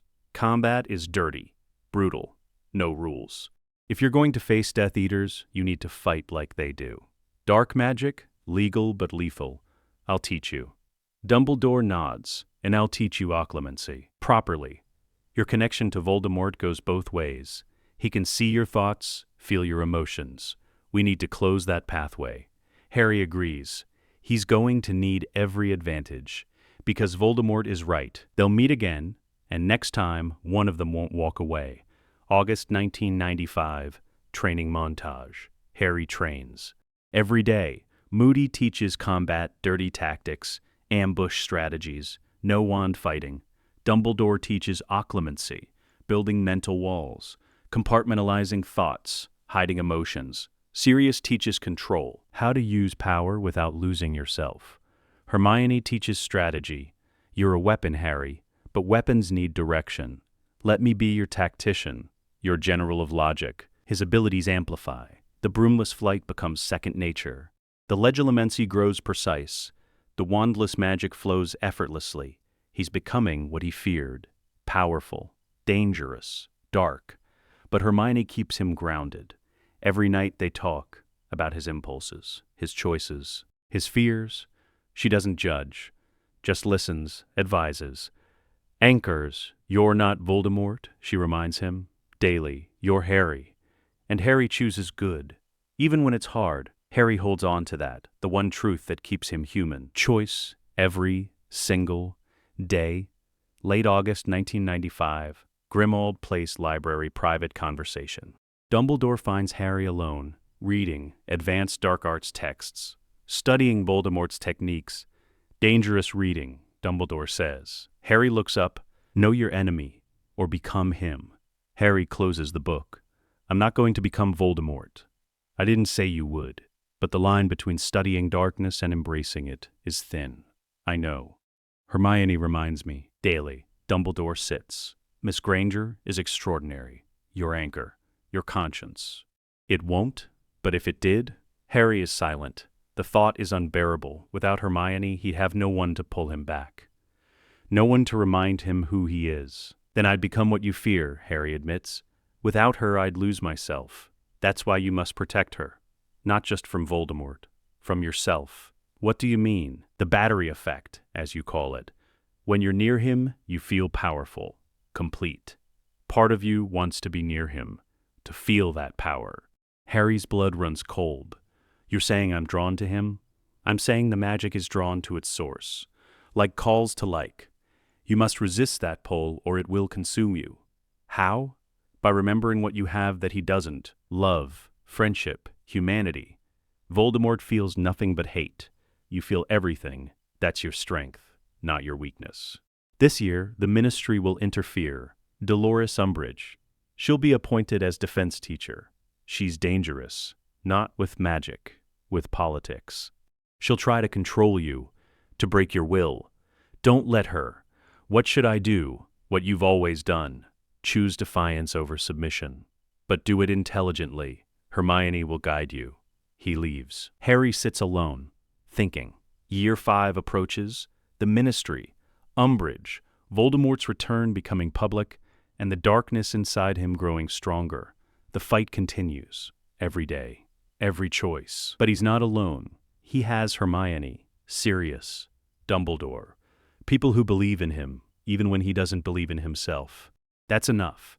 For now, September 1995, Hogwarts Express, Year 5 begins. Harry sits with Hermione and Ron. The train rolls toward Hogwarts. 5th year, Ron says. OSS. Can you believe it? I'm more worried about Umbridge, Hermione says. Dumbledore warned us. She's Ministry. She'll try to suppress information about Voldemort. Harry stares out the window, thinking. This year will be different, harder. The Ministry denying Voldemort's return, students not believing Harry, being isolated, persecuted, tested. But he's ready. Not because he's powerful, because he's chosen who he wants to be, every single day for 5 years. And he'll keep choosing, no matter how hard it gets. Hermione's hand slips into his. We'll get through this. Together, always together, Harry agrees. The train speeds north, toward Hogwarts, toward the battles ahead. Harry doesn't know what's coming, but he knows one thing. He's not fighting alone anymore. And that makes all the difference. September 1995, Hogwarts, 1st Defense Class, Umbridge. The classroom is pink, painfully pink. Decorative plates on the walls, lace doilies, kittens. Professor Dolores Umbridge sits at the front, toad-like simpering smile, cardigan the color of Pepto-Bismol. Good morning, class. Her voice is sickeningly sweet. This year we'll be taking a more theoretical approach to defense against the dark arts. Defensive Magical Theory by Wilbert Slinkhard. Hermione opens it, frowns. Professor, there's no practical magic in this book. Practical magic? Umbridge's smile doesn't waver. Whatever would you need that for? To defend ourselves. Against dark wizards, dear. The Ministry assures us we're perfectly safe. Harry speaks. Cold, controlled, Voldemort has returned. Gasps. Students flinch at the name. Umbridge's smile becomes fixed. That is a lie, Mr. Potter. You know who is dead, has been for 14 years. I fought him in June. He killed Cedric Diggory. Cedric died in an unfortunate accident. He was murdered? I watched it happen. You're spreading dangerous falsehoods, Mr. Potter. Detention? Tonight. My office. Harry stares at her, uses legilimency. Her surface thoughts, Ministry wants him silenced. I'll enjoy this. He sees more. Plans. Orders from Fudge. To discredit Harry. To control Dumbledore. To suppress any talk of Voldemort's return. Umbridge is a weapon. Political. Bureaucratic. Cruel. Detention. Harry agrees. I'll be there. Harry sits at a desk. Umbridge hands him a quill. Black, ornate, sharp. You'll write lines, Mr. Potter. What should I write? I must not tell lies. How many times? Until the message sinks in. Harry examines the quill. No ink. Where's the ink? You won't need ink. He starts writing. The quill cuts into his hand, carving the words into his skin. I must not tell lies. Blood serves as ink. Pain lances through him. Harry grits his teeth. Doesn't make a sound. Won't give her the satisfaction. He writes. Again and again the words carve deeper. Umbridge watches, smiling. After an hour she dismisses him. Harry stands. His hand is bleeding, the words scarred into his skin. Permanent. See you tomorrow night, Mr. Potter. Harry leaves. Silent. But his mind is racing. Dark impulse. He could hurt her. Knows exactly how. A blood curse. Tied to her own cruelty. Every line she makes him write. Every student she tortures. It would reflect back on her, amplified.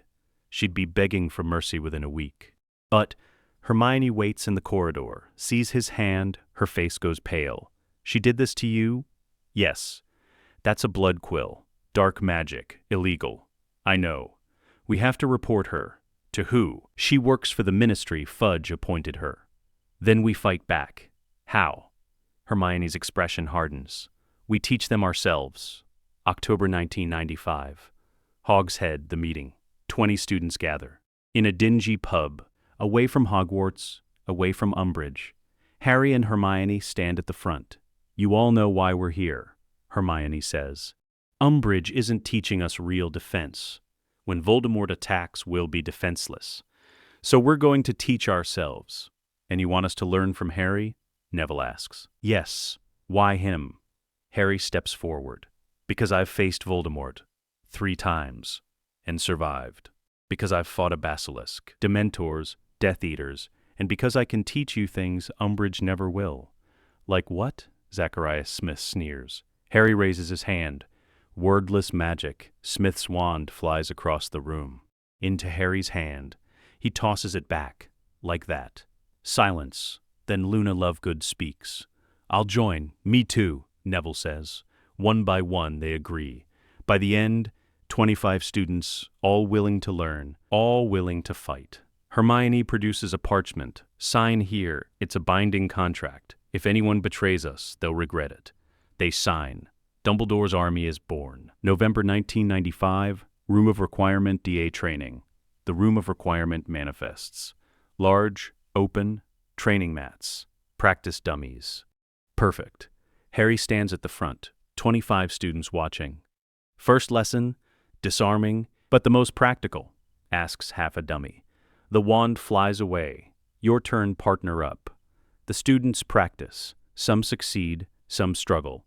Harry moves through the room, correcting, teaching, encouraging. But he sees more than technique, uses legilimency, reads their thoughts, their fears, their motivations. Neville, grandmother says I'm worthless, have to prove her wrong. Luna, people think I'm strange. Maybe if I'm useful, they'll accept me. Ginny, Tom Riddle controlled me. Never again. Never. Each one fighting their own battle. Not just against Voldemort, against themselves. Just like him. Hermione approaches. You're reading them to teach them properly. You could just ask. She's right. Harry stops using legilimency, focuses on observation instead. Physical tells, body language, spoken words. It's harder, but more honest. Better, he asks. Better. The training continues, week after week. Stunning spells, shield charms, patronuses. The students improve rapidly. They're not just learning defense. They're learning to fight. Dark Impulse moment, December 1995. Harry watches the DA practice. They're good now. Really good. Following his commands without question. Trusting him completely. He could use this. Turn the DA from a study group into something more. A revolutionary cell. They'd follow him. Against Umbridge. Against the Ministry. Against anyone. He could reshape Hogwarts. Make it what it should be. A place where students learn real magic, where power isn't suppressed, where he leads. The vision from the mirror of Erised flashes. This is how it starts. Loyal followers, willing to fight, willing to obey. Hermione appears beside him. Dangerous thoughts? How did you know? You get this look, distant, calculating. What am I thinking? That you could use the DA for more than defense. That you could lead them, reshape Hogwarts. She knows him too well. And you're going to tell me not to. No, I'm going to remind you of history. Every revolution that began with noble intent and ended in tyranny. Robespierre, Napoleon, Lenin, all ended controlling them. You can't force people to be free, Harry. If you want to change the system, you work within it. Slowly, proving you can be trusted with power by not seizing it when you could. She's right, as always. The long game, February 1996, Ministry of Magic, Department of Mysteries. Harry dreams. Not his dream. Voldemort's. The battery effect works both ways. He sees a corridor, dark, lined with doors. Voldemort searching for something.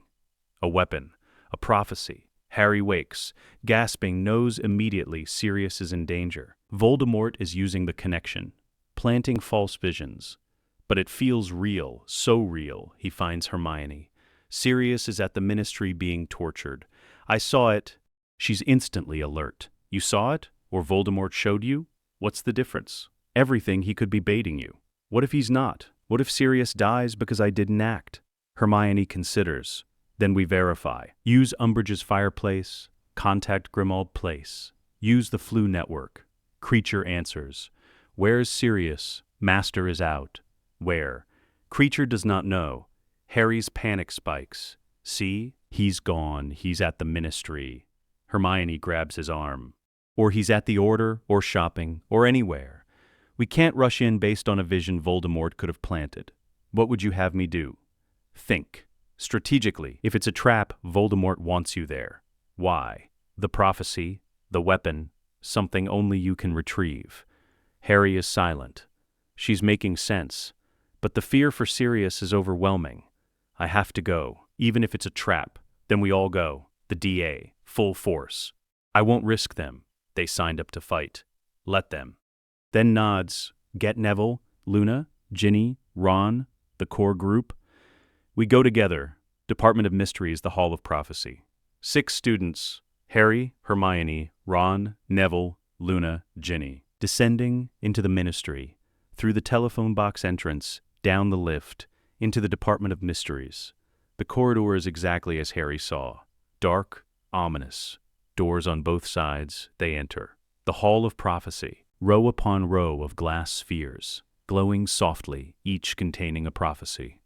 Harry finds his. Row 97. The sphere with his name and Voldemort's. He reaches for it. His fingers close around the glass, and Death Eaters appear. 12 of them. Masked, wanded, surrounding the students. Lucius Malfoy steps forward. Very good, Potter. Now hand over the prophecy. No, you don't have a choice. I always have a choice. Harry raises his wand. The others do the same. 6 students against 12 Death Eaters. Bad odds. But not impossible. Stupefy. The battle erupts. Spells flying. Students dodging. Death Eaters advancing. Harry fights 3 at once.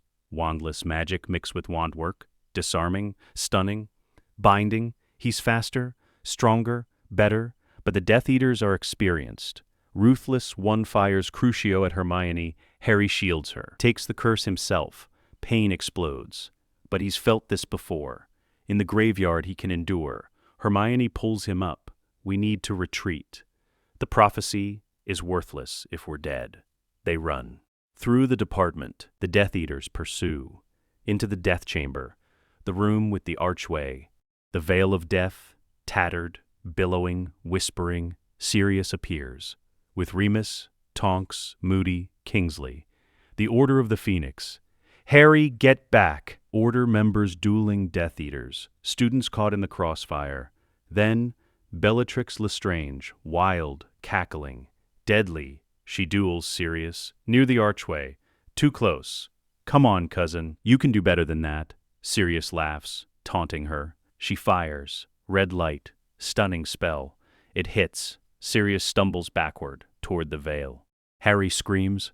No. Wandless magic. Pure will. He freezes time, just for a second. Just enough. Sirius stops. Mid-fall. Suspended, Harry pulls him forward, away from the veil. Sirius crashes to the floor, alive. But Harry collapses. The magic drain is immense. He's never done that before. Didn't even know he could. Hermione is beside him instantly. What did you do? Saved him. He duels 5 Death Eaters simultaneously. Wins. Then Voldemort appears. In the center of the death chamber. Corporeal. Powerful. Furious. Harry Potter. Dumbledore steps between them. Tom, you cannot have him. This doesn't concern you, Albus. The greatest wizards alive. Magic on a scale Harry has never seen. Fire, water, lightning, raw power. The ministry shakes. Then Voldemort turns to Harry. Join me, Harry, end this charade. You know you want to. I can feel it through our connection. You want power, control, to reshape the world. Harry stands, shaking, exhausted, bleeding, but standing. You're right. I do want those things. But I want to choose who I become more. And I choose not to be you. Voldemort's expression darkens. Then you'll die. He raises his wand. Avada Kedavra, Dumbledore shields Harry. The curse dissipates. Voldemort disapparates. Gone. The battle is over. Ministry officials arrive, including Cornelius Fudge. He sees Voldemort's retreat, sees the destruction, can't deny it anymore. He's back. Fudge whispers, "He who must not be named is back." The truth is finally public. June 1996. Dumbledore's office. The prophecy revealed Harry sits before Dumbledore's desk. The prophecy sphere sits between them. Intact. Harry retrieved it during the battle. You should hear this, Dumbledore says. He activates it. A ghostly figure appears. Professor Trelawney, younger, voice different, haunting. The one with the power to vanquish the Dark Lord approaches, born to those who have thrice defied him, born as the seventh month dies. And the Dark Lord will mark him as his equal, but he will have power the Dark Lord knows not. And either must die at the hand of the other, for neither can live while the other survives. The one with the power to vanquish the Dark Lord will be born as the seventh month dies. The prophecy ends. Silence. I'm the one, Harry says, the one who can defeat Voldemort, or die trying. Yes, what's the power he knows not? Originally, I believed it was love, your capacity for love. The ability to have his power but choose differently. That's not much of a weapon. It's the greatest weapon. Voldemort cannot comprehend it. He sees only power and control. You see possibility. That difference will decide everything. Harry absorbs this, so I have to kill him. Or he kills me. Yes. How? His Horcruxes. He's made them. Objects containing fragments of his soul. Destroy them, and he becomes mortal. How many? I believe 6. Plus himself. 7 pieces total. Where are they? I've found one. Tom Riddle's ring, I destroyed it. But the curse nearly killed me. He shows his hand, blackened, withered, dead. The others are hidden. We must hunt them. Together, starting now. Summer 1996, the Horcrux hunt begins. Harry and Dumbledore travel, seeking Horcruxes. The cave by the sea, Slytherin's locket. Dumbledore drinks the poison. Harry supports him. They retrieve it, but Dumbledore is weakened, dying, the curse from the ring. The poison from the cave. He has months, maybe weeks. Harry, he says, voice weak. When I'm gone, you must continue. But there's something you should know. The Horcruxes, you don't have to destroy them. What do you mean? You have Voldemort's knowledge, his abilities, his magical signature. You could absorb them, reclaim the stolen magic, weaken him while strengthening yourself. Dark impulse, the temptation is overwhelming. Take Voldemort's power, make it his own, become unstoppable. That's dangerous. Harry says, yes, each Horcrux contains memories, thoughts, pieces of who he was. Absorbing them means absorbing him. You'd become more like him with each one. Then I shouldn't do it. I'm not saying you should. I'm saying you could. The choice, as always, is yours. Dark impulse, the first absorption. Harry holds the ring. Marvald Gaunt's ring contains a piece of Voldemort's soul and the resurrection stone. He could destroy it. Basilisk venom, fiend fire, gone forever. Or he could absorb it. Hermione watches. What are you thinking? Dumbledore said I could absorb them, reclaim the power. Is it? Each Horcrux we destroy, Voldemort weakens. Each one I absorb, I strengthen. And you become more like him. Maybe. Or maybe I become strong enough to defeat him. At what cost? I don't know. Then don't do it. Not yet. Not until you're sure. Harry sets the ring down. You're right. We destroy it. Hermione relaxes. Thank you. But the temptation remains, growing stronger. September 1996, Year 6, the decision. Dumbledore dies. Snape kills him. On Dumbledore's orders. A mercy killing. The curse would have taken him slowly, painfully. But Harry doesn't know that yet. He only knows Dumbledore is dead. Snape is a traitor, and he's alone. Hermione finds him in the astronomy tower, where Dumbledore fell. Harry, he's gone, I know. And the Horcruxes, we have to find them. Destroy them, we will. Together, Harry turns to her. I'm going to absorb them. What? The Horcruxes. I'm going to absorb them. Take Voldemort's power. Harry, no. It's the only way. Dumbledore said it himself. I'm the only one who can, because I already have Voldemort's abilities. Adding his memories won't change that. It will change everything. Maybe, but I'm doing it anyway. Hermione steps back. This is the dark impulse, the one we've been fighting for 6 years. This is different.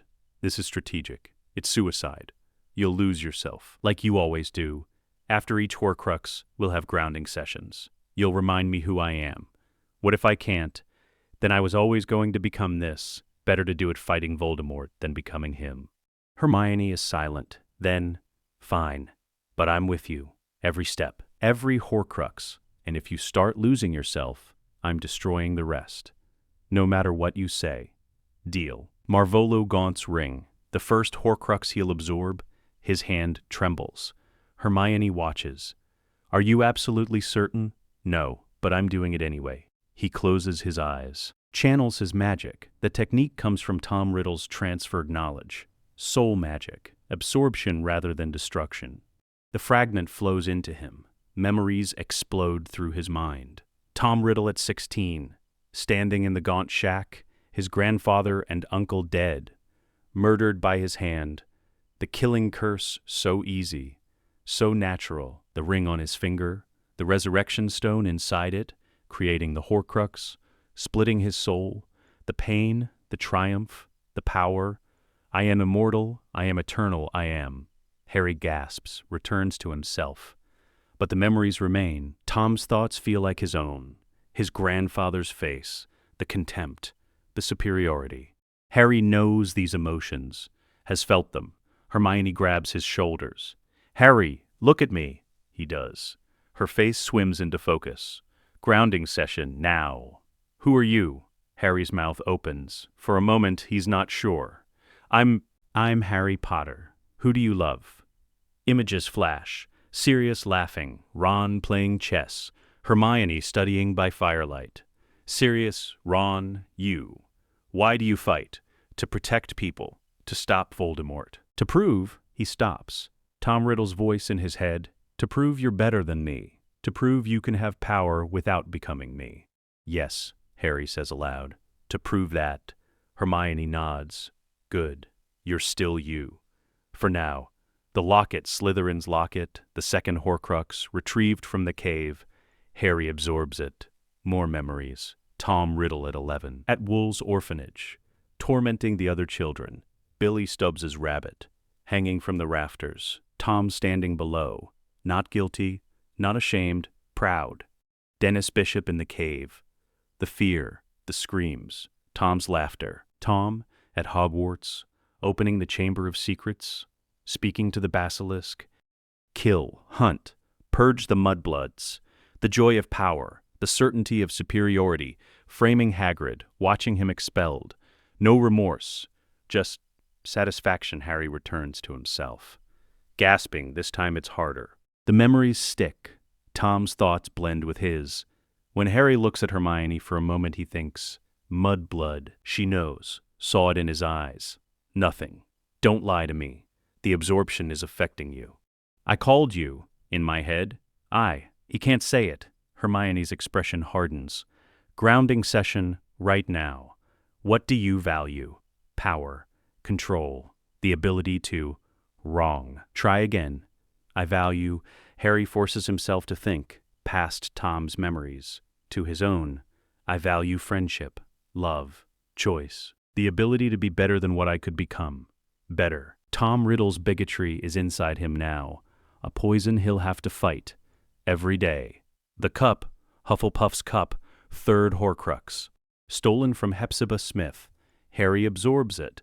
Tom Riddle in his 20s, working at Borgin and Burke's, charming, handsome, manipulative. Hepzibah Smith shows him her treasures, the cup, the locket. Tom smiles, plans, returns 2 days later, kills her, poisons her elf, frames the creature for murder, steals the artifacts, no hesitation, no guilt, just cold, calculated murder, for objects, for trophies, the joy of it. Not the killing itself, the planning, the perfection of execution. Harry absorbs it and understands completely why Tom killed, not from rage, not from passion, from aesthetics, murder as art. Power as purpose. When Harry returns, he's changed. Hermione sees it immediately. Your face, you look different. Do I? Colder, more controlled. Is that bad? That's Tom Riddle, Harry, not you. Grounding session. Why are you fighting? Harry considers, calculates, the way Tom would. To protect people, but also to prevent chaos. Muggles discovering magic would destabilize both worlds. That's not your reason, that's his. Is there a difference? If the logic is sound, Hermione slaps him. Hard. Harry blinks. What? You're losing yourself. Listen to your words. The logic is sound. That's not how Harry Potter talks. That's how Tom Riddle talks. Remember WHOUR, not what you're becoming. Harry closes his eyes, forces himself to feel. Not think. Feel. Love for his friends. Fear of losing himself. Determination to be better. I'm Harry Potter, he says, and I'm fighting because people I love will die if I don't. Better. But they both know. He's slipping. 3 Horcruxes, 3 more to go. The diadem, Ravenclaw's diadem, 4th Horcrux, hidden in the room of requirement. Harry absorbs it. Tom Riddle in his 30s, after leaving Hogwarts, traveling the world, learning dark magic, creating spells, pushing boundaries. The diadem grants knowledge. Tom uses it to invent new curses, new protections, ways to twist magic itself. The Horcrux creation process, brewless flight, soul magic, everything Harry has been using comes from this Horcrux, Tom's greatest achievements, his intellectual peak, before madness, before fragmentation, when he was still brilliant, not just powerful, brilliant. Harry absorbs centuries of magical theory, advanced techniques, knowledge no living wizard possesses. He returns, changed. Fundamentally, Hermione asks, "Who are you?" Harry looks at her, calculates. 47 ways to answer, 32 deceptions, 15 truths. He chooses, "I don't know anymore." Hermione's face crumbles. "Then let me tell you." She takes his face in her hands, forces him to look at her. "You're Harry Potter, my best friend. The boy who saved Sirius from the Veil, who freed the basilisk instead of commanding it, who showed mercy to Voldemort in the graveyard, who has absorbed 4 Horcruxes, and is still asking me to save you. That's who you are." Harry's vision blurs. Tears, real emotion, not calculation. "I'm losing myself, I know, but I won't let you disappear. 2 more Horcruxes, I don't know if I can survive them. Then we do what we've always done. We fight. Together. What if I become him every day for the rest of your life? Why? Because you're worth saving." Harry breaks, sobs. 6 years of fighting himself. 6 years of choosing good over power, and now deliberately absorbing the darkness he's been running from. It's too much, but Hermione holds him, anchors him. "You're still human, Harry. As long as you can cry, you're still human." The 5th Horcrux, Year 7, Nagini. Voldemort's serpent, the final external Horcrux. Harry, Hermione, Ron, and Neville infiltrate Voldemort's camp. During the Battle of Hogwarts, chaos, death, destruction, they find Nagini in Voldemort's tent, guarding, hissing, deadly. Harry approaches, speaks Parseltongue. "Sister Serpent, I come offering choice. You are the false speaker, the one who stole the Dark Lord's tongue. I stole nothing. It was given, through blood, through magic, through choice. The Dark Lord says you are enemy. The Dark Lord enslaves you. I offer freedom." Nagini pauses. "Freedom you owe neither of us, or stay, and I must take the fragment within you. Either way, you choose." Harry raises his wand. Wordless magic severs the binding enchantments, Tom Riddle's most advanced work. Undone in seconds. Nagini shudders, free, for the first time in 50 years. "You grant me this? Truly." Nagini lowers her head, "Then take the fragment, and slay me, end this curse." Neville steps forward. "Sword of Gryffindor, I'll do it quickly. You won't suffer." Nagini accepts. "Speaker, when you face him, remember this moment over his power. That is the difference." Neville beheads the serpent, clean, fast, merciful. The soul fragment erupts, black smoke, screaming. Harry doesn't destroy it, absorbs it. The final memories, Tom Riddle's last thoughts before creating this Horcrux, standing over Bertha Jorkins's body, murdering her to split his soul. Again, the 7th time, his soul so fragmented. So broken, he's barely human anymore. But he doesn't care.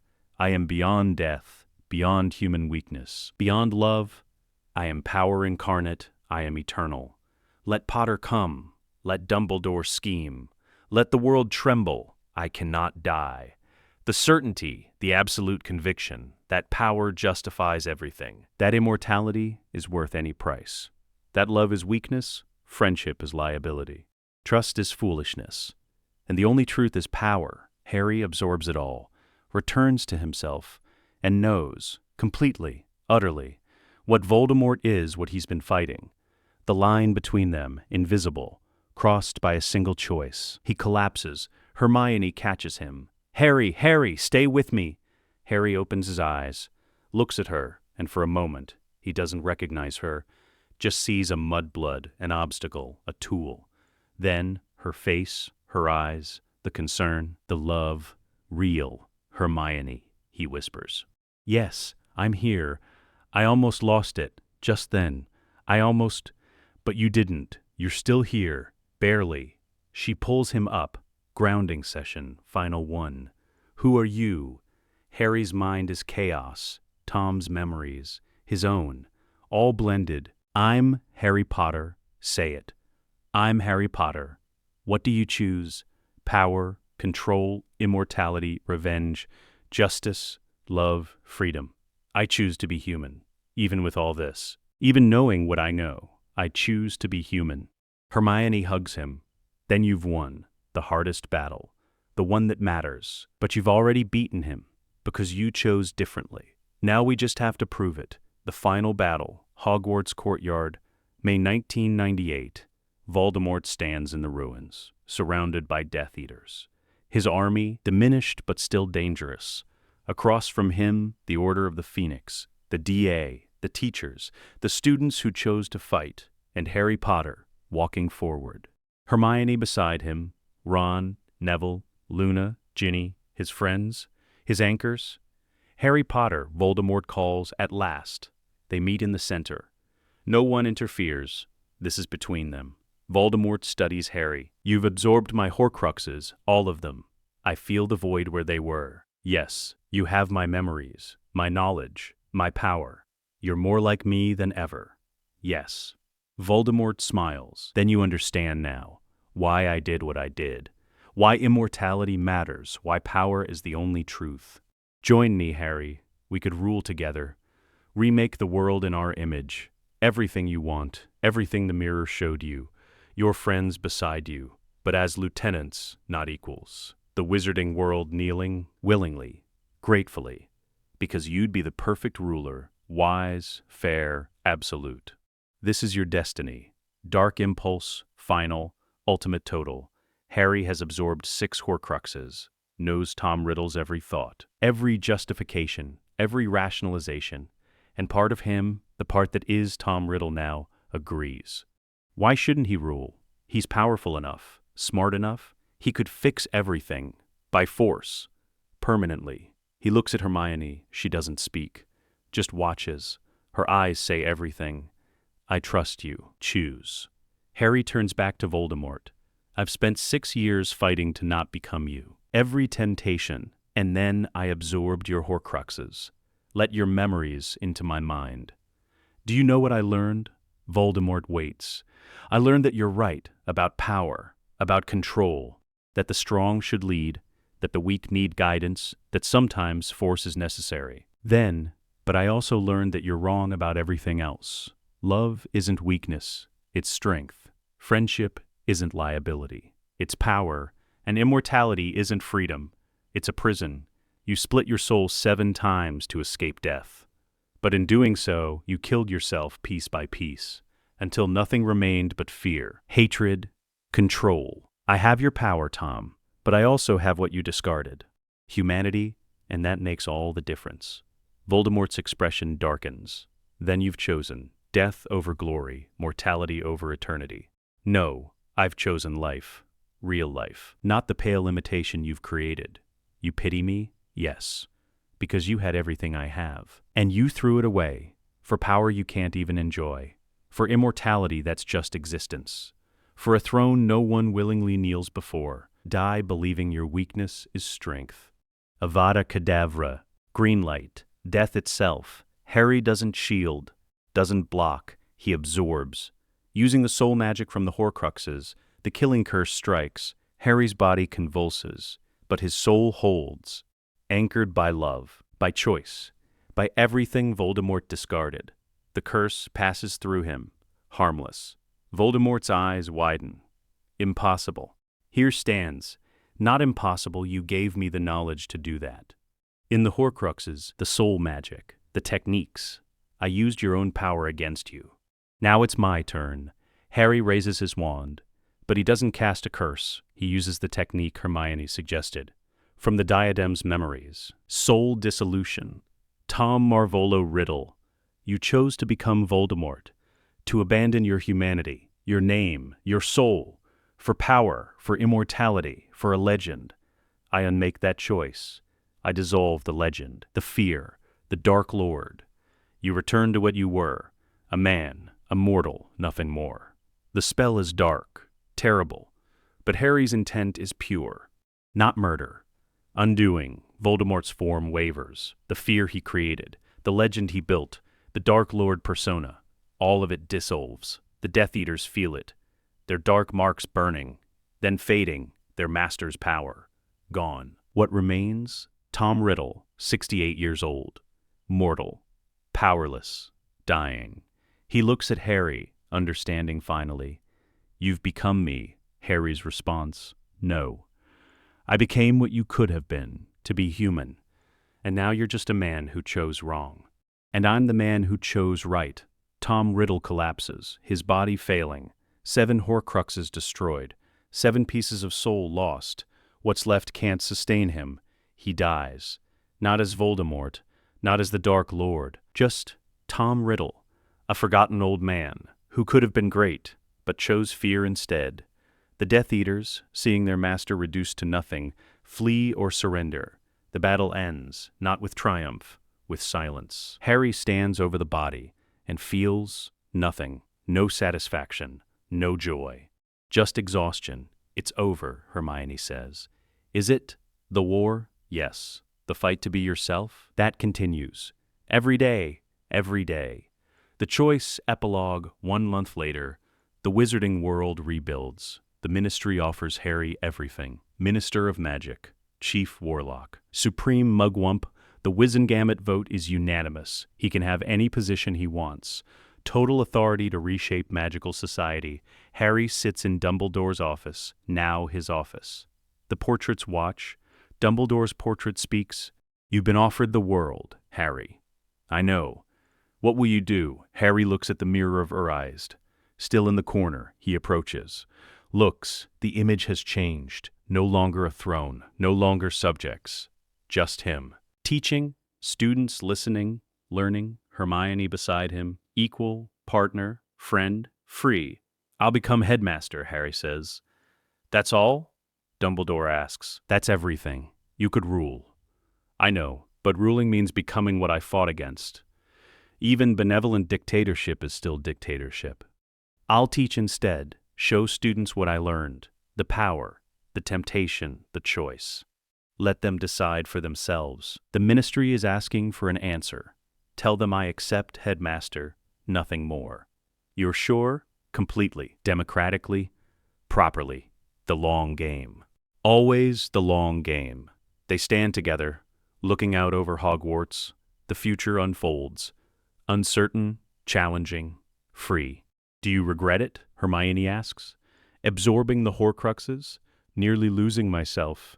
No, because it taught me the truth. What truth? That having power and using it wisely are two different things. Tom Riddle had power, used it for control. I have the same power, and I'm choosing to teach. That choice, daily, conscious, deliberate, is what makes me different. Not the power itself, the choice. Hermione takes his hand. You did it, Harry. You became what he could have been. We did it. I would have lost myself without you. I know. That's what generals are for. They watch the students arrive. A new year beginning. Harry still has Voldemort's power. The memories, the knowledge, the instincts, but he uses them to protect. to teach, to ensure no one else becomes what he refused to be.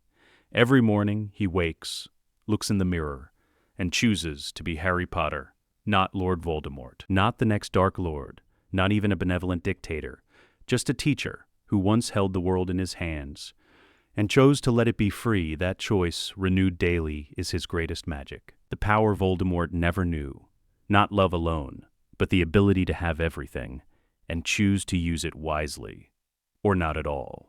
Thank you, Harry whispers. For what? For 6 years of grounding sessions? For never giving up on me? For being my anchor when I was drowning? Hermione squeezes his hand. That's what friends do, what people who love each other do, and we'll keep doing it, every day, for the rest of our lives. Harry smiles. Real, genuine, human. Every day. The sun sets over Hogwarts. The future awaits, and Harry Potter, the boy who had Voldemort's power, chooses to be human anyway. The end. Final word count. The mirror image complete. Part 1, 6,392 words. Part 2, 6,168 words. Part 3, 6,289 words. Total, 18,849 words. The saga complete. Harry Potter who inherited darkness and chose light anyway. The mirror image, forever. The final Horcrux, Nagini, Harry, Hermione, Ron, and Neville, infiltrating Voldemort's camp. During the Battle of Hogwarts, Nagini guards Voldemort. The last Horcrux Harry approaches, speaks in Parseltongue. I offer you the same choice I gave the basilisk, freedom or death. Nagini hisses, I am bound, cannot choose. Then I free you and offer alliance. Harry severs the binding enchantments, wordless magic, advanced. Instinctive, Tom Riddle's knowledge. Nagini shudders, free for the first time in decades. You would ally with a serpent? I would ally with anyone who chooses freedom. Sword of Gryffindor in hand. I'll do it. He beheads the serpent, quickly, cleanly. The fragment erupts. Black smoke. Harry doesn't destroy it. He absorbs it. The memories flood. Voldemort's final thoughts before creating this Horcrux. His certainty of victory, his complete lack of remorse, his absolute conviction that power justifies everything. And Harry understands completely what Voldemort is, what he could become.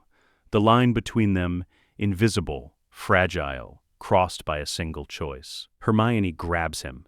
Harry, stay with me. I'm here. Are you? Look at me. Who are you? Harry meets her eyes. And for a moment, he doesn't know. Is he Harry Potter or Tom Riddle reborn? Then Hermione says, you're the boy who chose Gryffindor over Slytherin, who freed the basilisk instead of enslaving it, who showed mercy to Voldemort in the graveyard, who absorbed 6 Horcruxes and is still standing here asking me to save you. That's who you are, remember. Harry remembers. I'm Harry Potter, yes, and I choose to stay that way. Good, because we have a war to win. The final battle, Hogwarts, May 1998. Voldemort stands in the courtyard, surrounded by Death Eaters, his army, against him, the Order, the DA, the teachers, the students, everyone who chose to fight. Harry Potter, Voldemort calls, come forth, face me. Harry walks forward. Hermione beside him. This isn't your fight, Hermione. Yes, it is. I'm your general of logic. Where you go, I go. You've absorbed my Horcruxes, I feel it. You're more like me than ever. Yes. Then join me. We could rule together, remake the world. Everything you want, everything the mirror showed you, it's within reach. Dark impulse, final temptation. Voldemort is offering everything. Power, control, purpose, the chance to reshape the wizarding world, to make it better, by force, by will, by becoming what he's always feared.